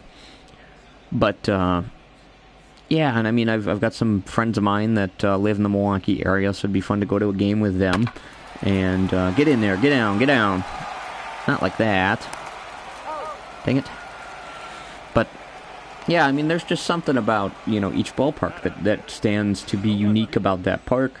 You know, each team's like logo and mascot and hats and all those things come together to create an experience that is different than all the other teams in the league. And for some, it's like specifically the stadium, right? So even if you don't know baseball, you probably have heard of Wrigley Field or Fenway Park, right? They're like the old classic fields that everybody likes. You've probably seen the NY logo of the Yankees or the LA for the Dodgers, right? You're probably familiar with those icons that represent baseball. Even if you don't even like necessarily or are not aware of sports. I'm trying to think of other. So you have the hats for the Dodgers and the Yankees. You have the fields for Fenway and Wrigley. I mean, there's like been the whole meme about the, you know, here we go Mets, let's go Mets. It's all about the Mets. Hit a home run, baby, go Mets. Like that. It's a silly meme, but it's like that means baseball again has become a prevalent item in pop culture in certain ways. And each of those 30 ballparks and those 30 teams, even if the ballpark is really bad, or the team's logos are ugly, or the ballpark is disgusting, right? One of the other things... you shouldn't have got him. That was sad.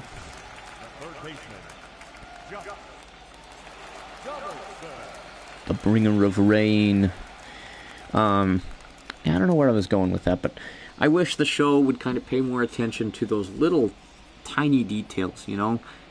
I think it'd be really cool to have a mode, because you can already do CPU versus CPU games, so why not have a mode where you can sit in the seats of the ballpark and have a game on TV, right? It's very silly, but, you know, for some of this franchise, I do either this or I'll completely sim the games and almost watch them.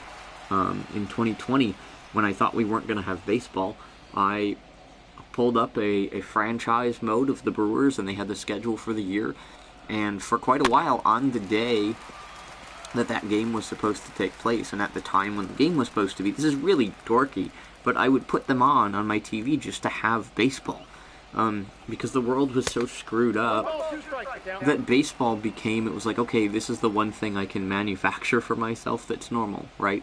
I think for some people it was like finding a hobby. You know, I started doing some stuff with, like, the houseplants and stuff like that during the pandemic. But, like, having something to watch, and be like, oh, like, this player might actually be really good down the road. Like, you know, things might be able to work out with, you know, this pitching rotation, or this closer, or this setup guy. Was really fun, and it was a good way for me to have baseball around, but the commentary eventually started driving me absolutely batty. So that was no fun, but what are you going to do? See, look at that. Look at that shot of the Minneapolis skyline. I mean, that's pretty cool.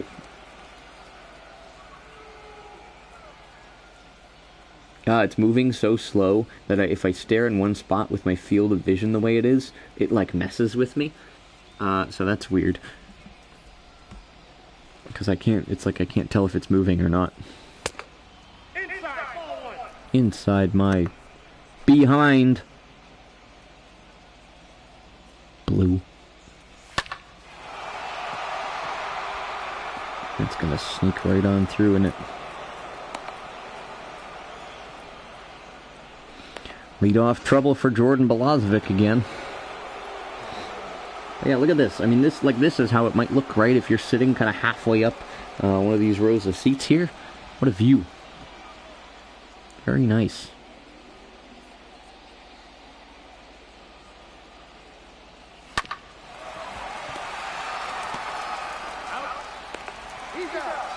Double play.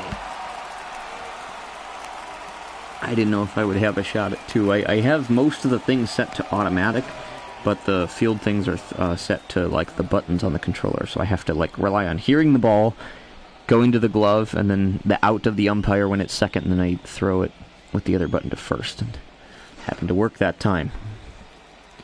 I will 100% take that.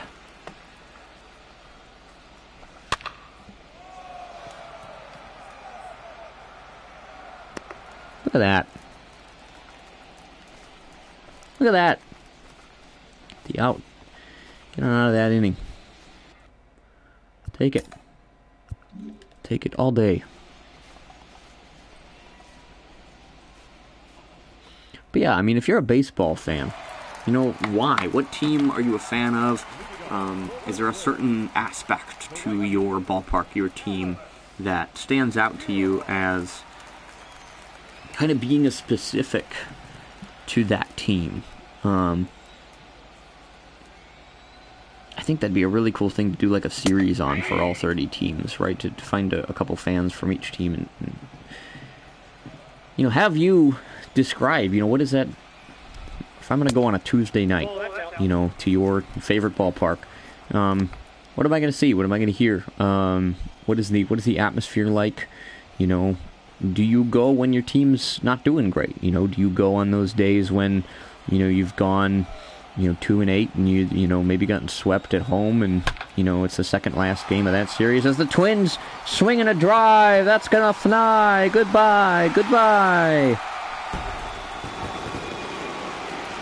Time for another rant about things that this does not get right. When they get a run on a home run, they do a little Mario sound effect when you cross the plate, and they can't do that with licensing, I'm sure, but woo! Many fireworks. I guess that has to make up for it, right? Ka-ding! Yeah, they do a little, it sounds like a coin getting collected for the home run at Target Field, but...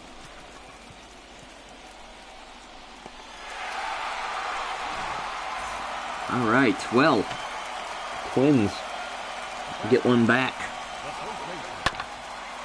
Ooh, trying to go back to back, He's trying to capitalize on that one.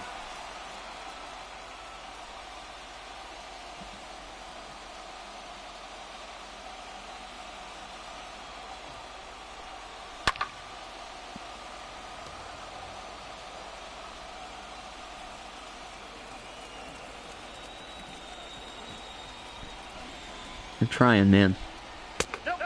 I see why my grandpa was a huge Twins guy, because in a game like this, you know, and we're early, so it's fine, but, you know, being down and kind of that fight of like, alright, you know, we're down 2-1 against a good AL opponent.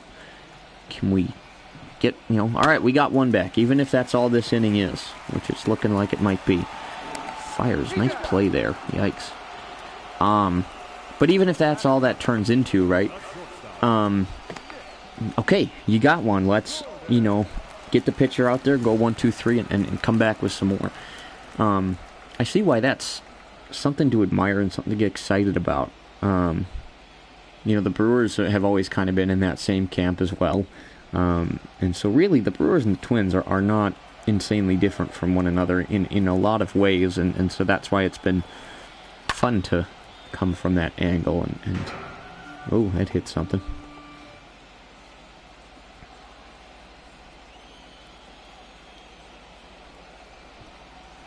That's a ball.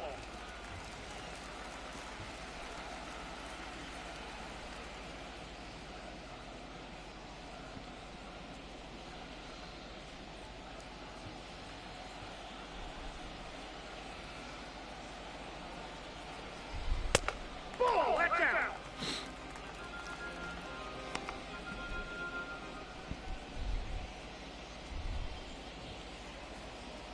Just caught up in losing my train of thought, really, is all I was doing there. But, come on. Get down the line. No, shoot. But yeah, if you, you know, I think for so many people, right, even if it's not a sport, there's like something else that people will be that passionate about. For some people, it's, cars, or art, or, you know, music. I think it's interesting because I'm kind of a keen idiot when it comes to baseball, honestly. Like, I'm a big fan, but, you know, when some people talk numbers as much as they do, I kind of... It's not that I glaze over, it's I don't have a good tactile way to, like, make everything accessible and have it all in Braille in front of me, so I keep it conceptually. But, like, there are players and people that I like because I like them, and I don't really, I don't know how to explain. I don't really care that they're not great all the time. I'll give you an example.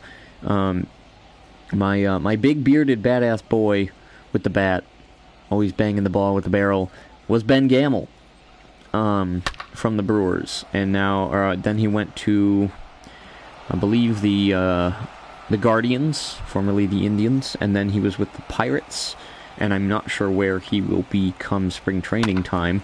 But I like him. He's like this cool, chill Florida guy, long hair, big beard, just a nice guy. Made some nice plays out in the outfield. I want to say he was, played a little left, would play a little right.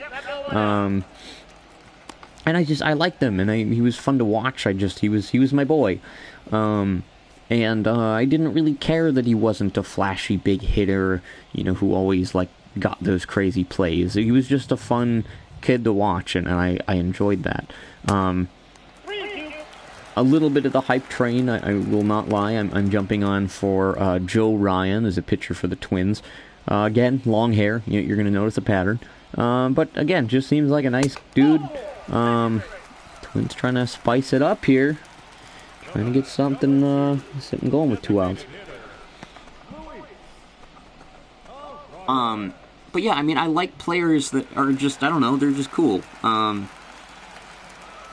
I think that's something I'm hoping more players more players will jump on the bandwagon of like having YouTube channels and being engaged with the fan base. During the pandemic times, I watched a lot of Josh Hader when he was Twitch streaming, and he was playing MLB The Show, and I think he might have done some Call of Duty once in a while. It's just... Ooh, diving back in there. But it was cool to see another side of these people and these players. And it's something that I appreciate about baseball, because I think, you know, we look at these people as, oh, you know, they're here to make that big hit, or there's been some players that have, you know, been crucified for making huge mistakes, and it's like, but these are also humans, you know? One of the guys that's going to be on my collegiate team this year, I'm not going to say anything yet, because I don't think he's technically been announced, but he has a YouTube channel, and I went and found it, and it was cool, because it was like, this guy's a person, right? And, like, here's what he does when he's, like, working out and, like, preparing for game day. And that's going to do it for that inning, huh? And that was who now? Oh, Alex Kirilloff with the bomb. Nice. Nice, nice, nice. Getting one back for Minnesota. All right. Let's get back to it. It's Jordan.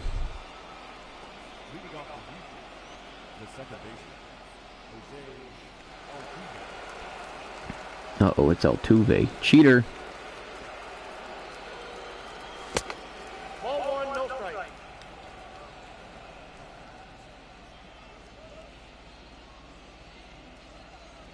Hey.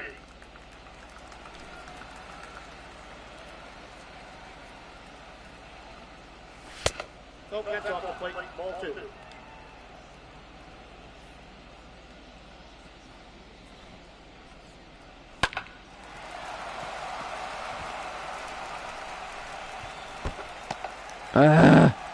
Stupid fair ball down the line. That's probably going to be good for a ding.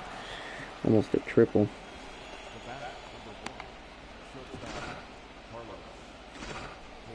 Oh no. Oh, we got Correa. See what happens when you cheat. Alright, I gotta stop. I don't like Altuve and I don't like Correa, and I will probably feel like that for a long time. But a lot of the other guys on the Astros, I mean, they had nothing to do with it. I'm really trying, because I know it's annoying, but I think that drama is what makes baseball exciting, to be honest. And for me personally, like, that's why I went to these games I did with the Twins, is like specifically to kind of razz the Astros. And but honestly, the guys who had nothing to do with it, I'm really trying to be like, okay, you're on the Astros, you're on a team that's already like has to deal with all this, but you were not the ones doing it. The guys like Altuve and Correa, at least to me, are a different story, because they were the ones kind of partaking, if you will. But I'm trying to work on that as a baseball fan. For sure, because I think it's unfair to the guys who, you know, didn't do anything.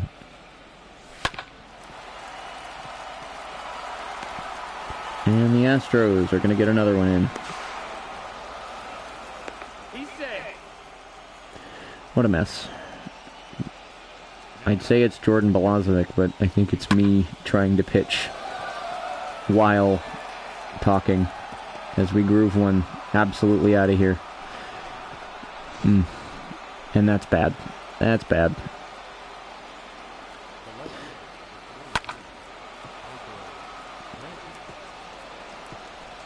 I think, to be 100% honest with you, it is time for Balazovic to go.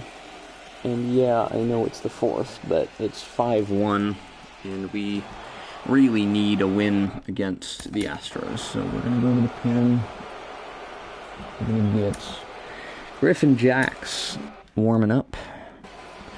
And after this batter, probably regardless, we will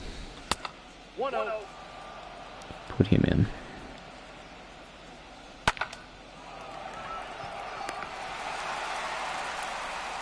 Did he just catch that baseball? I did not see that at all, but that was ridiculous. That was ridiculous. Jake Cave extending to keep the Twins out of further trouble. Well, Griffin Jacks will probably come in next inning then. That was impressive. Wow.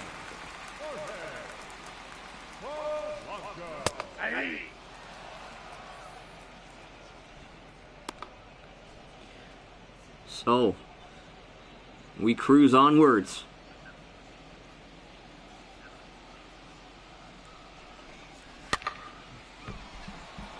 Get down, ball.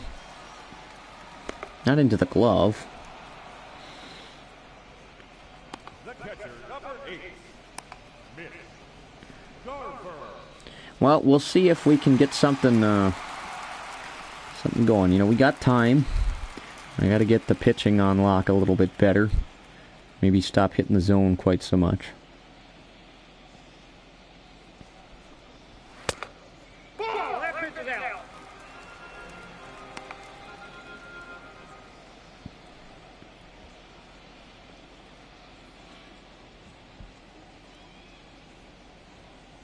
Oh man, I'm feeling it a little bit tonight. We'll end her after this game for sure. 2-0. I think that'll be where I'll hit the old stopperoo for tonight.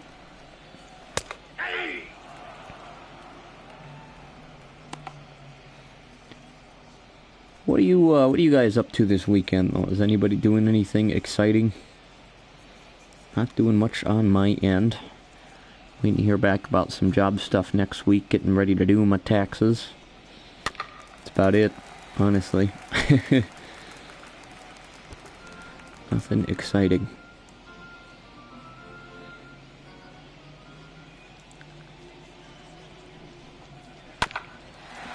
Get down. Ah! Trastros. You do have a good infield. Love them or hate them.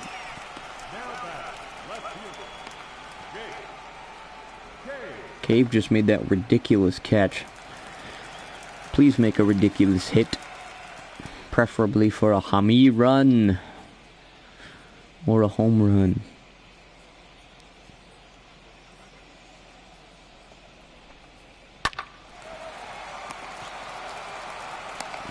It's not what I meant. It's not what I meant at all. Alright, we are going to into the bottom half here. Or the top of the fifth, excuse me. We're going to put in Griffin Jacks.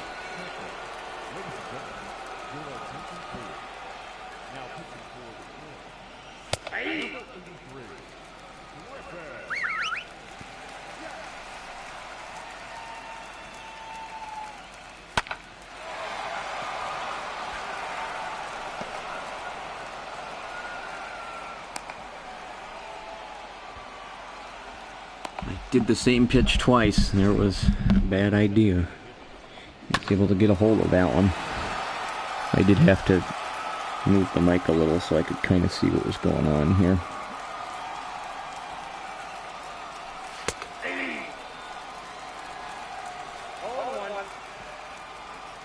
Let's see if we can't get an inning or two out of Griffin Jacks in relief of Jordan Balazovic. The count is 1-2. That's fine, we'll waste one. That's acceptable.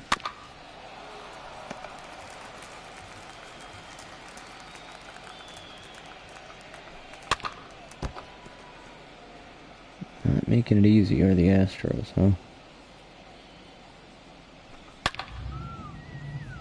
Get foul.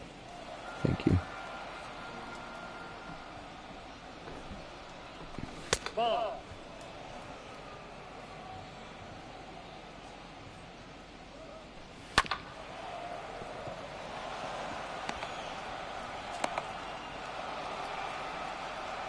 Oh, guys.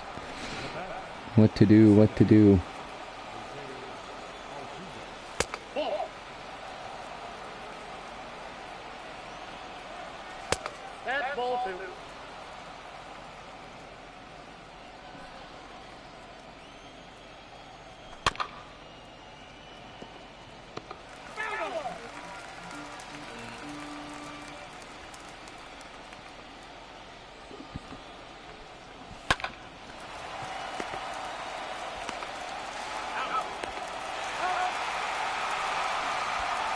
Whew. All right. I'm sure they could have scored on that had they wanted to.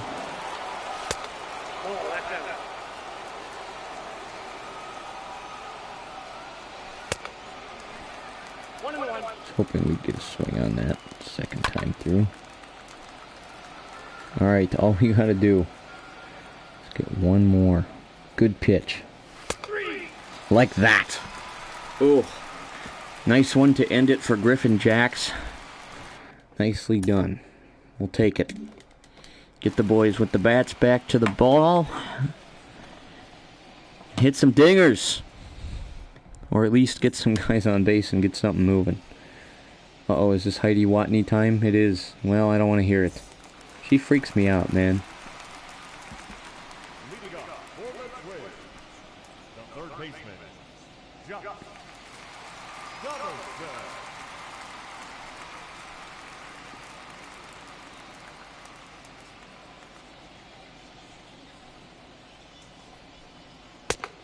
Inside ball. Alright, let's see if the Twins, simulated as they may be, Outside, that's ball. can get something moving here to bring this game a little bit back closer to even. I got 2-1 count.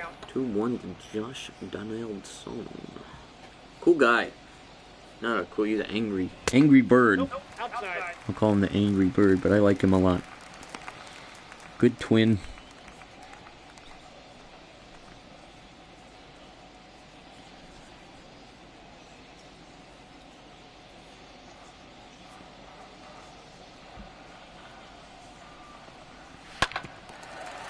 Get through, get through, get through, get through. There we go. Josh Donaldson coming through to get something a rockin' and rollin' for the Twinkies. Just gets that one and nice easy swing. Just swings right on in, follows through. And I believe this is Kirilloff. See if we can get him a second dinger. I'm assuming they're going to be a little more careful with him this time around. As we see the first ball, I'll take that. Want to get something, get him back in this ball game. Don't try to do too much here, Alex. Good eye, Brian. Get into a hitter's count. Always the best thing to do in these leadoff, man on, nobody out kind of scenarios. Get yourself into somewhere where you can get one and get a hold of it.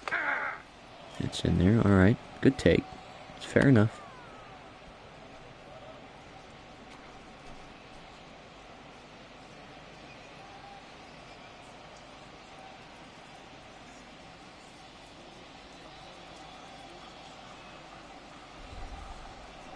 That's a ball.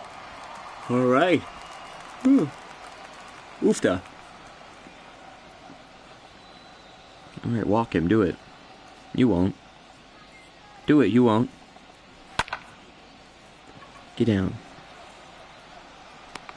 No tag from Josh. The first baseman, number 22, Miguel. Oh, Miguel Sano. Sadly, I believe it's him that's no longer. Who was it that came? Who did we see that came back? Went to the Rays in the trade.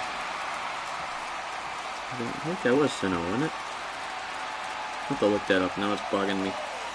Like I said, I'm kind of a keen idiot sometimes when it comes to this stuff. I think it was Sano, though. No, it was Cruz. Nelson Cruz. That's who came back. So Sano is still a twin. So, just thinking of the wrong dude. Come on, Miguel. Get one and get after it, as Bob Euchre says.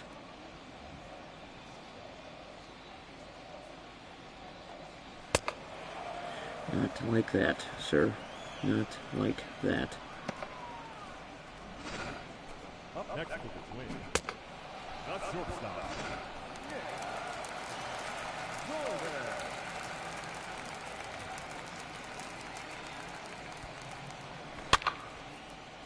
Get down.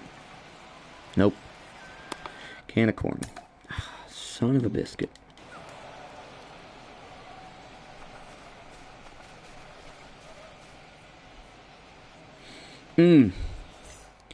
Alright, Griffin. Come back to me. Let's pitch a good inning. But, yeah, man, I mean, I'm looking forward to a new season. You know, I love spring training. I know that's not always the most popular of takes. But I like to, especially, okay, the Twins, you know, I'm just kind of getting into following the team and things like that. And so I'm looking forward to getting to take a look at the kids who are going to be bigger in the next few years, you know. Who are we keeping an eye on? Who are the upcoming pitching prospects? Because I'm a pitching guy.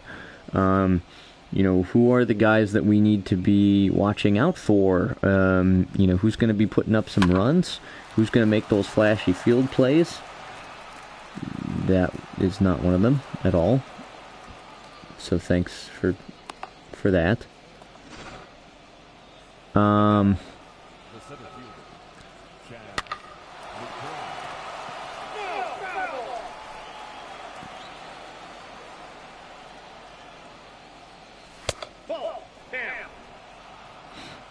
But yeah, I mean, getting a look at those kids that are going to kind of be the, you know, I don't know what you call it, the faces of the team down the road, you know? I got to count 1 and 2. I'm going to just get...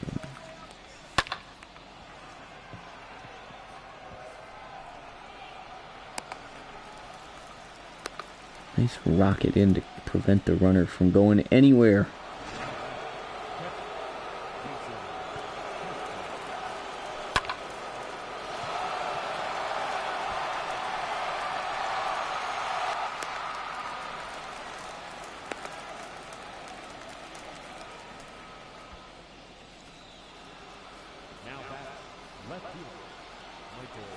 Ball, that's too high.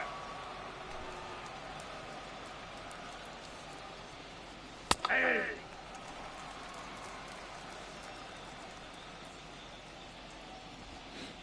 Sorry, I'm focusing. I'll talk more about spring training and things like that in a minute.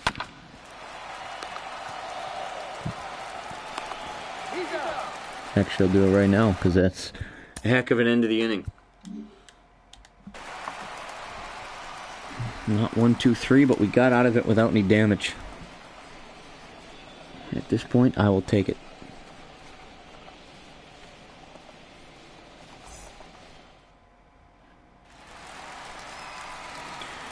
But yeah, I mean, I think, you know, part of it with spring training, too, is like, winter sucks, man.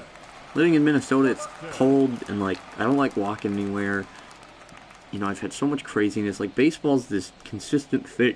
Excuse me, this consistent, every day from you hit spring training time, so like late February, early March, all the way to like October, there's baseball, even if it's not your team. You know, you can always find something. And I love, you know, especially at night, just turning on a game and watching something, anything, watching guys, seeing, hey, you know, that guy used to be on the Brewers, you know, a few years ago, and now he's over in, you know, Seattle or whatever the case may be. It's like, it's cool to see those guys. I wish them well, and I like to see them in games, you know, maybe coming up clutch or making a cool catch. You know, that's able to be started with spring training. So yeah, that's and you know, same kind of goes for minor league baseball. I went to my first St. Paul Saints game. That video is also up here on the channel if you want to check out kind of a day in a AAA game as a fan. That was really fun. So I'm hoping next year in the show that maybe they'll put in the correct field for the St. Paul Saints. They have not had the right field in for the Saints like ever. So get CHS Field in MLB The Show, and I'll be a happier guy.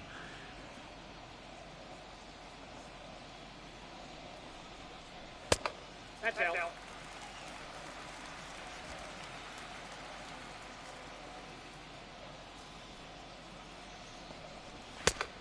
Count is 2 and 1. Come on, boys. Get this starter out of the game. At least make him work the count, and let's get to the pen. That's ball 3. I got 3-1. I know the Astros, a lot of the time, you know, they did get to the series, of course, but a lot of that was offense and their infield. Not always stellar on the pitching front. Get down, baby. Oh, shoot. Of course. The second baseman. Jorge Polanco hit a 2-run dinger game I went to against the Astros, so that was nice. It was a good game, I think. Oh, it's speaking of dingers, Jorge Polanco puts us back in the ball game, gets us one closer with a dinger. All I had to do was mention it. Take a look at that.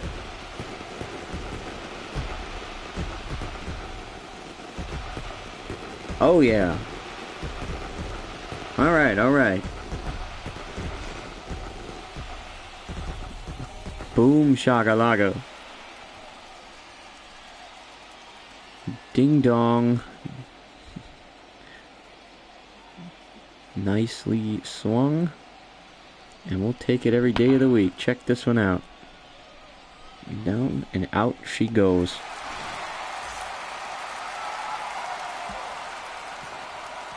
And that'll make her a 5-2. Now a 3-run ball game. And it's the 6th. You know, we got a little bit of time yet. I'd say it's time to still be getting aggressive and again, trying to work the count. Get this starter out of here and try to make him capitalize on this. You know, that can be shaky when you give up a home run like that. So.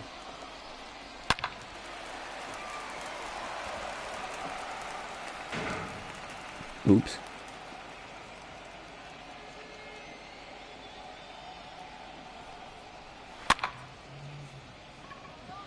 That's probably going to do it. No, that's going to get in there. Probably a long single. And, nope, they cut him down because you were dumb and went for 2 on a ball you shouldn't have. Sorry to say it, but whatever. Jorge Polanco getting the Twins one closer with the home run. Oh, no. Now pitching for the Twins. Number 32. Well, I wasn't going to put anybody in because Griffin Jax was doing just fine, in my humble opinion, but the computer beat me to the punch and I didn't hit the switchy button in time, so that's on me. What a ridiculous piece of junk play, man. That should not have been a single.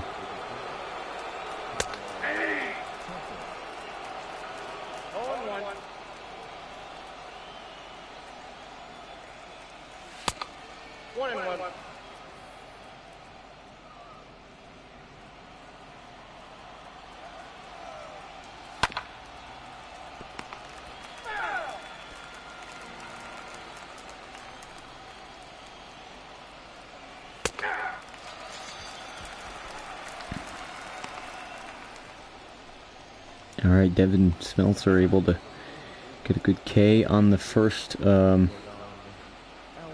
he sees, and we're down to Alvarez. Looks like his name is Jordan, he's just being petty. No, it's not Jordan, it's Jordan. I don't know why he has a British accent in my head, but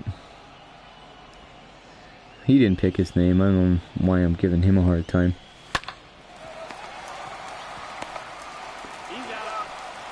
Oh my gosh, you square.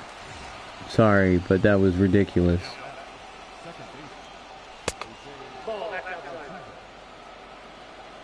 Should have been an easy double play. Get somebody, okay. Oh, criminy people. I'm telling you.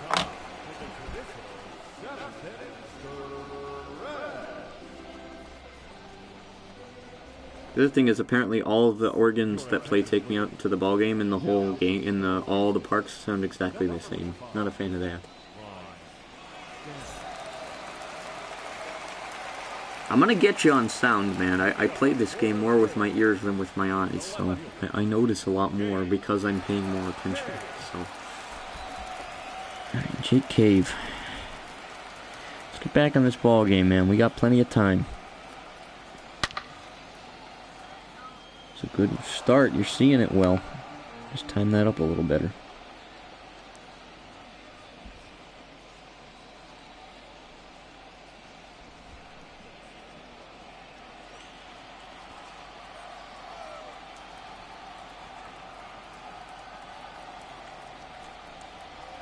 Ball one.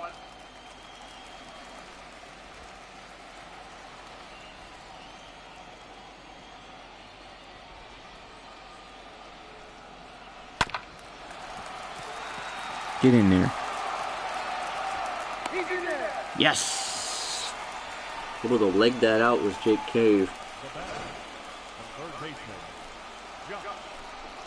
He's booking it, he's booking it, he's booking it. Nice. Sick. Oh, okay. Now don't waste this. Just manufacture. I'm the Twins manager here. Just play station to station. Don't try to do too much. Get the next guy up. Work a walk. Get a nice, easy base hit.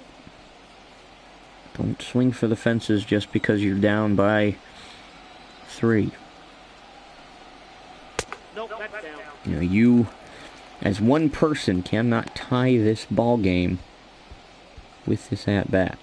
So don't try to do too much. So far, doing a good job of being patient, waiting for a good pitch to get a hold of. Do something with it.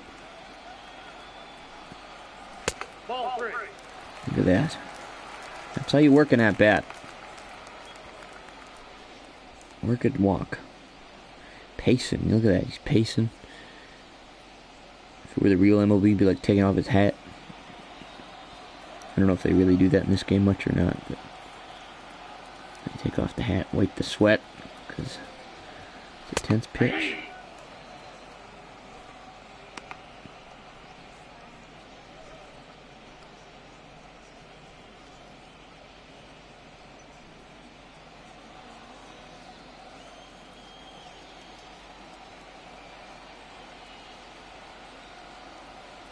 Alright, here we go.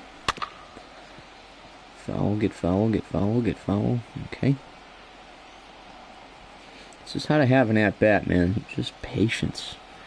And that will to battle off a few pitches when you need to. Get in there. Oh, shoot. Well, he kind of worked as a sacrifice, I guess. Here comes Kirilov. Looking for another big one. And the solo shot. Oh wait, no, that was Polanco hitting a 2-runner. I thought Kirilov had, maybe he had another hit. Ball 1, no strike. Hope you guys are enjoying the, I don't know why there's an Astros logo behind that dude. It's weird. Hope you guys are enjoying some baseball, though.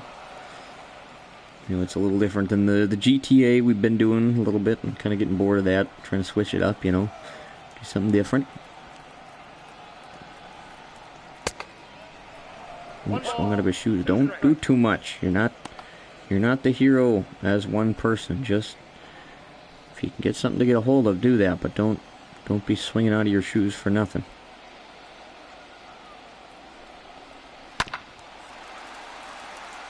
Time it up. Time it up.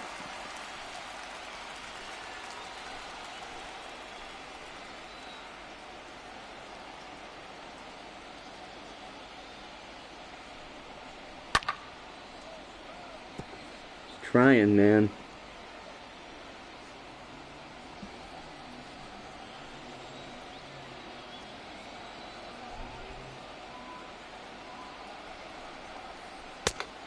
balls, 2 strikes. Nice.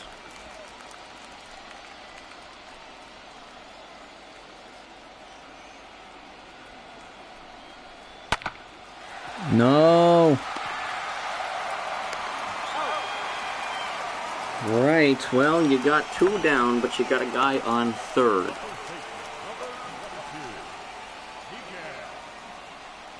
Come on, Miguel. Gotta have.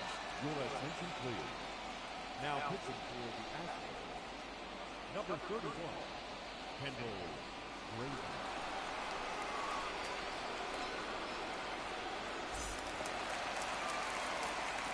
Alright, come on, Miguel. It's time, baby. See one, drive one. Pick a good one and get after it.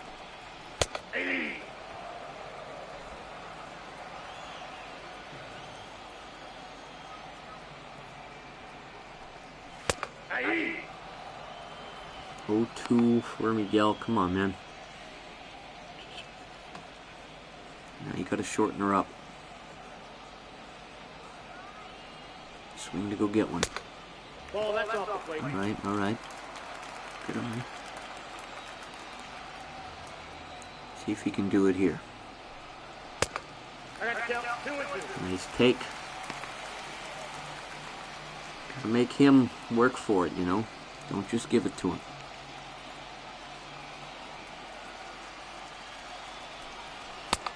Thank you. Nice take, Miguel. Alright, man. That's what I mean. You go 0-2, 3-2. You can make him work for it. If he's gonna get you out, at least make him throw some pitches and sweat a little.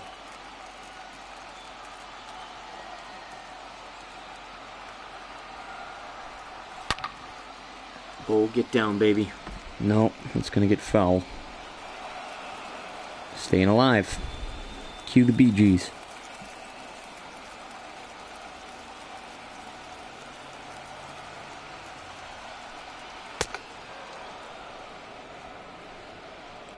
Assuming that got him, I'm just gonna hit this so I don't give up another pitcher.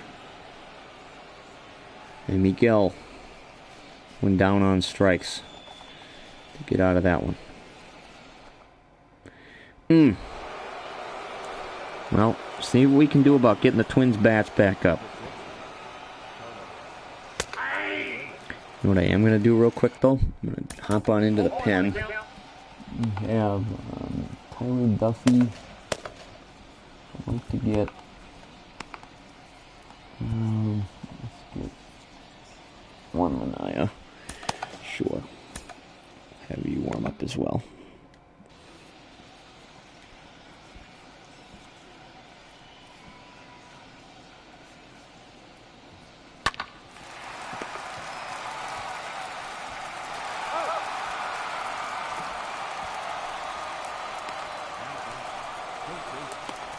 One up, one down to start the 8th.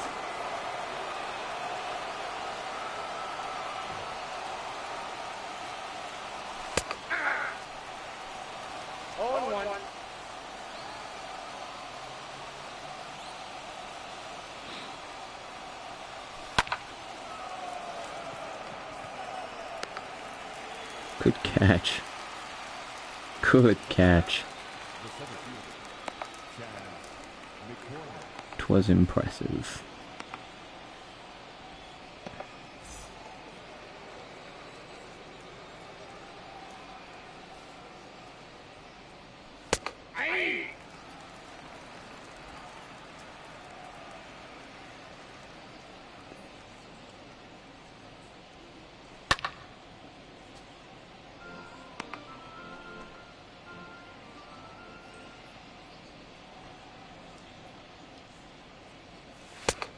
Sorry, I get focused when I'm doing this because I don't want to mess this up and get any further behind.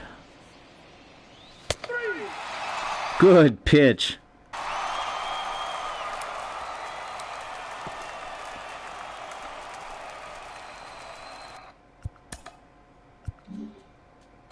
We'll take that to get out of it and bring the Twins' bats back to the field. Ooh. You know, it's weird because I've pitched, or I've learned to I've gone to learn to pitch a few times, we'll put it that way. And, you know, one of the things about it is it's very intensive mentally, and even though I don't know how to throw enough to, like, actually engage with it that way, the focus of, like, alright, I'm going to throw this pitch here and see what he does with it. Okay, if he swings at an inside slider, you know, let's throw an inside fastball, mess with his timing, or keep something above the letters. And, you know, obviously it didn't go very well for me the first run through, but we're hoping for better things this next time here, so...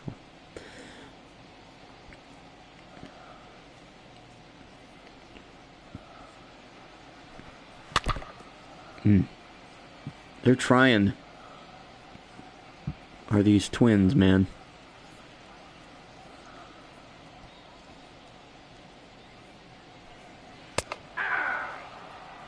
The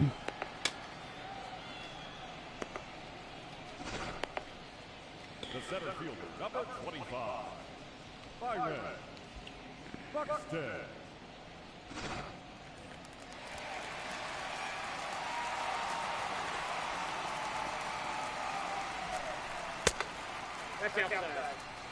Starting outside to Buxton. I like him too. Cool guy. He's Byron Buxton. I like all the twins. You know, it's a very befitting team of Minnesota. And humble and passionate. All in one fruit roll up of fun.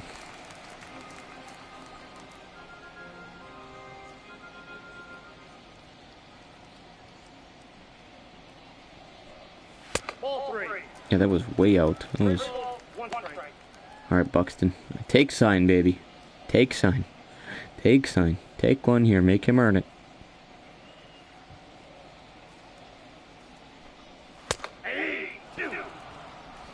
Take. It's alright.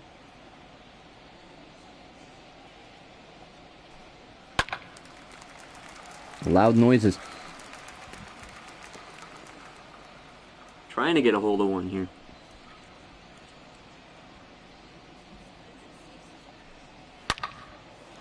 Oh, get in there.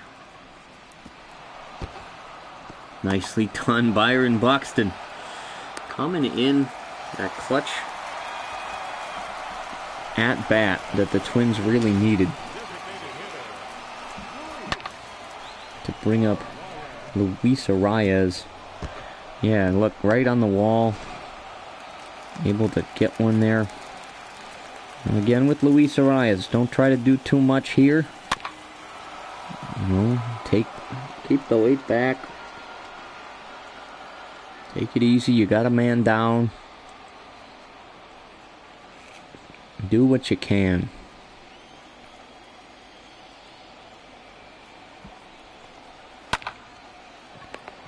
That's not going to help. 2 down. Up next for Minnesota, the second baseman, Polanco, last time he hit a bomb. They're going to play the matchup card. number 55, And put in Ryan Wilson or Ryan Nielsen, one of the two. I'll call him Discount Kenny Powers because he thinks he can wear 55. What a square. Jorge Polanco. Could be a big at-bat in this ball game for Minnesota.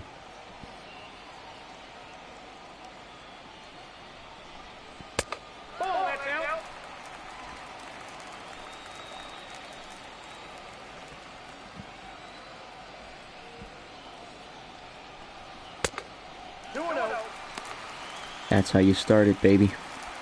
Take a couple. He just came in. Make him work, man.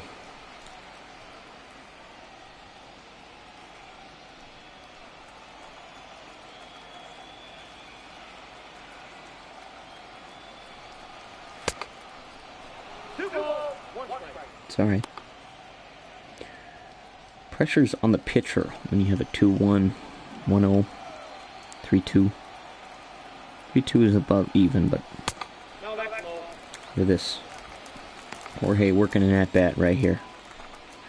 This is what you need when you got 2 out. You need a patient guy who's going to do what he needs to do to keep it moving down the line. Foul tips it to stay alive.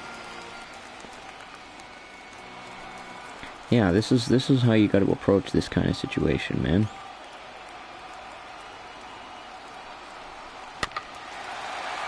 Oh, and that's going to end the inning as it's out to the mound. Throw to first in time. Send the Twins a-packing. And that one hurts, man.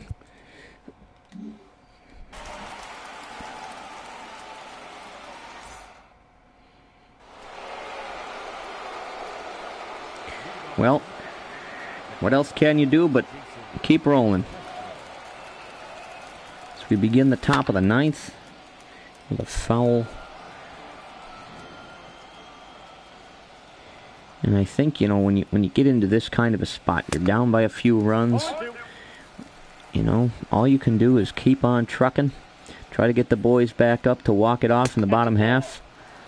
You know, that's, at the end of the day, you know, when you're a pitcher like this, all you can do is contribute and try to keep your guys in the ball game as much as you have the power to do that. And when you take an at-bat like this, you know, he's fighting you. He's not wanting to go down quietly, but all you can do is all you can do. It's all about the next pitch as we work the strikeout. And that last pitch, just varying it up. You know, a little bit of timing, a little bit of speed, a little bit of everything. I think that one was in there, but what the heck do I know?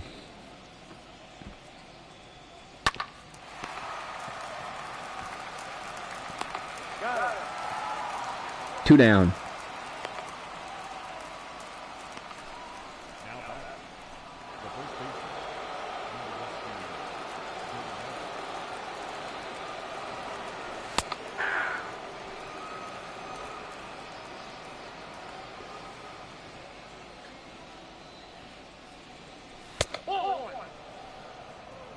I got a ball, 1 strike.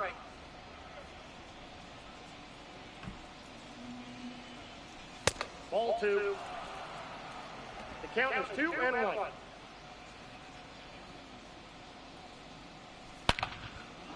Again, I apologize. I get very focused.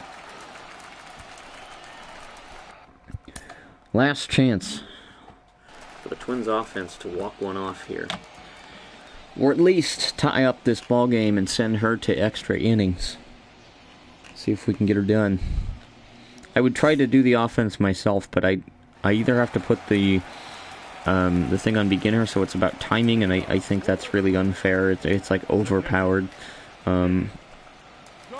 So I either have to do that or let the CPU take it for me. And to make it more realistic and to make this, you know, the ball game it was supposed to be, I tend to leave these things to the computer because that relies more on the stats of the players and things like that. So that's what I tend to stray towards. Unfortunately, that hasn't done so well for me over the course of this game as we sit here in the 9th, down 5-2. But what are you going to do? I got to count 1 and 2. It ain't over till it's over. Still got, for the moment, 3 outs to work with.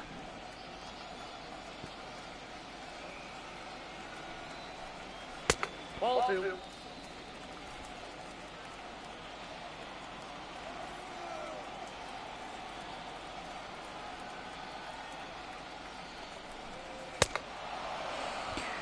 Swing and a miss.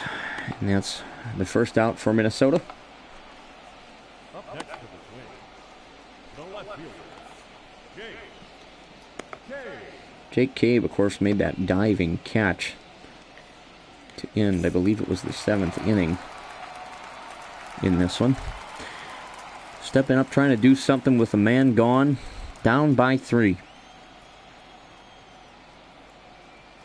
Against a It has really been a good Astros pitching performance against not a good start for Jordan Balazovic, if you really want to summarize what's going on.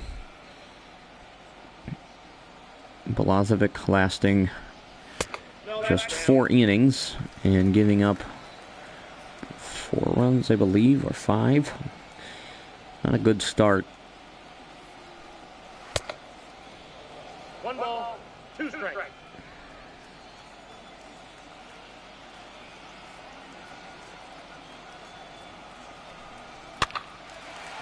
Get down, baby.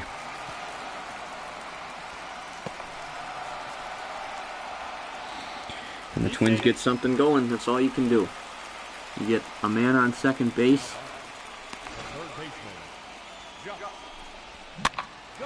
See if the bringer of rain can do something about this here. Donaldson.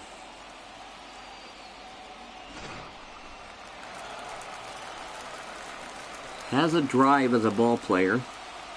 That's for sure.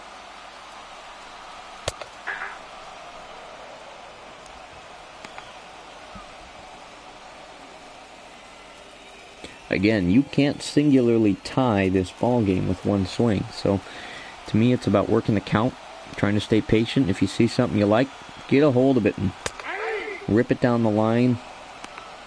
Get one in and pass the baton on down the lineup. And that's really, I mean, that's what these end of game, you know, late in any game, but particularly this late in this game,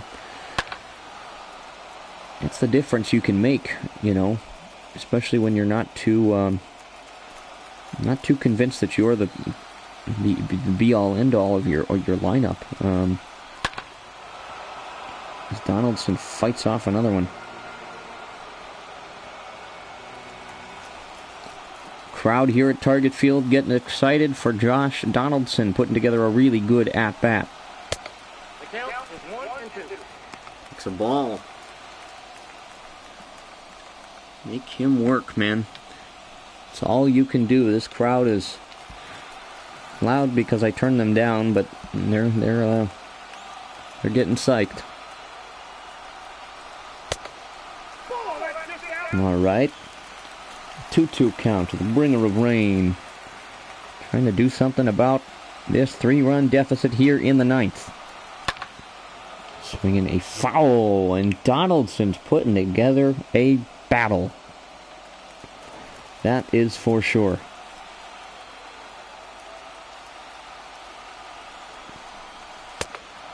As he swings through, and the Twins are down to their final out against the Astros. And standing in is Alex Kirilloff. Can he make some magic for the Twins?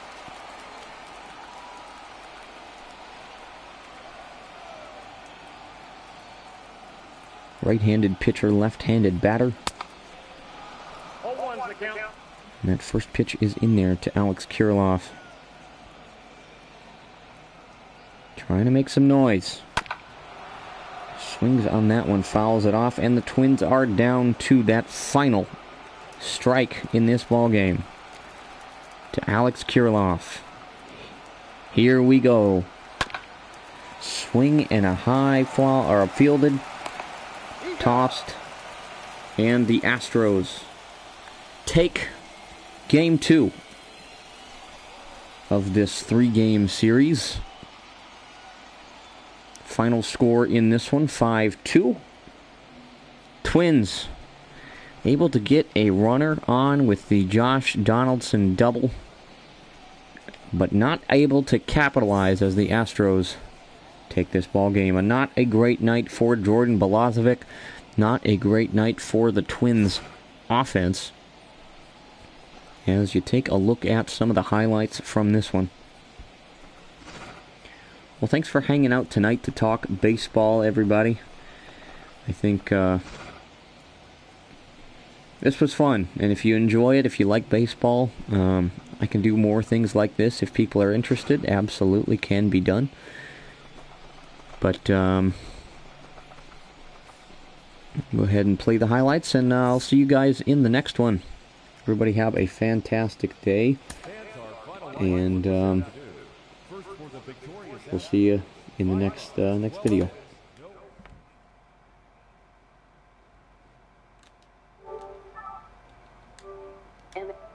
The show 21.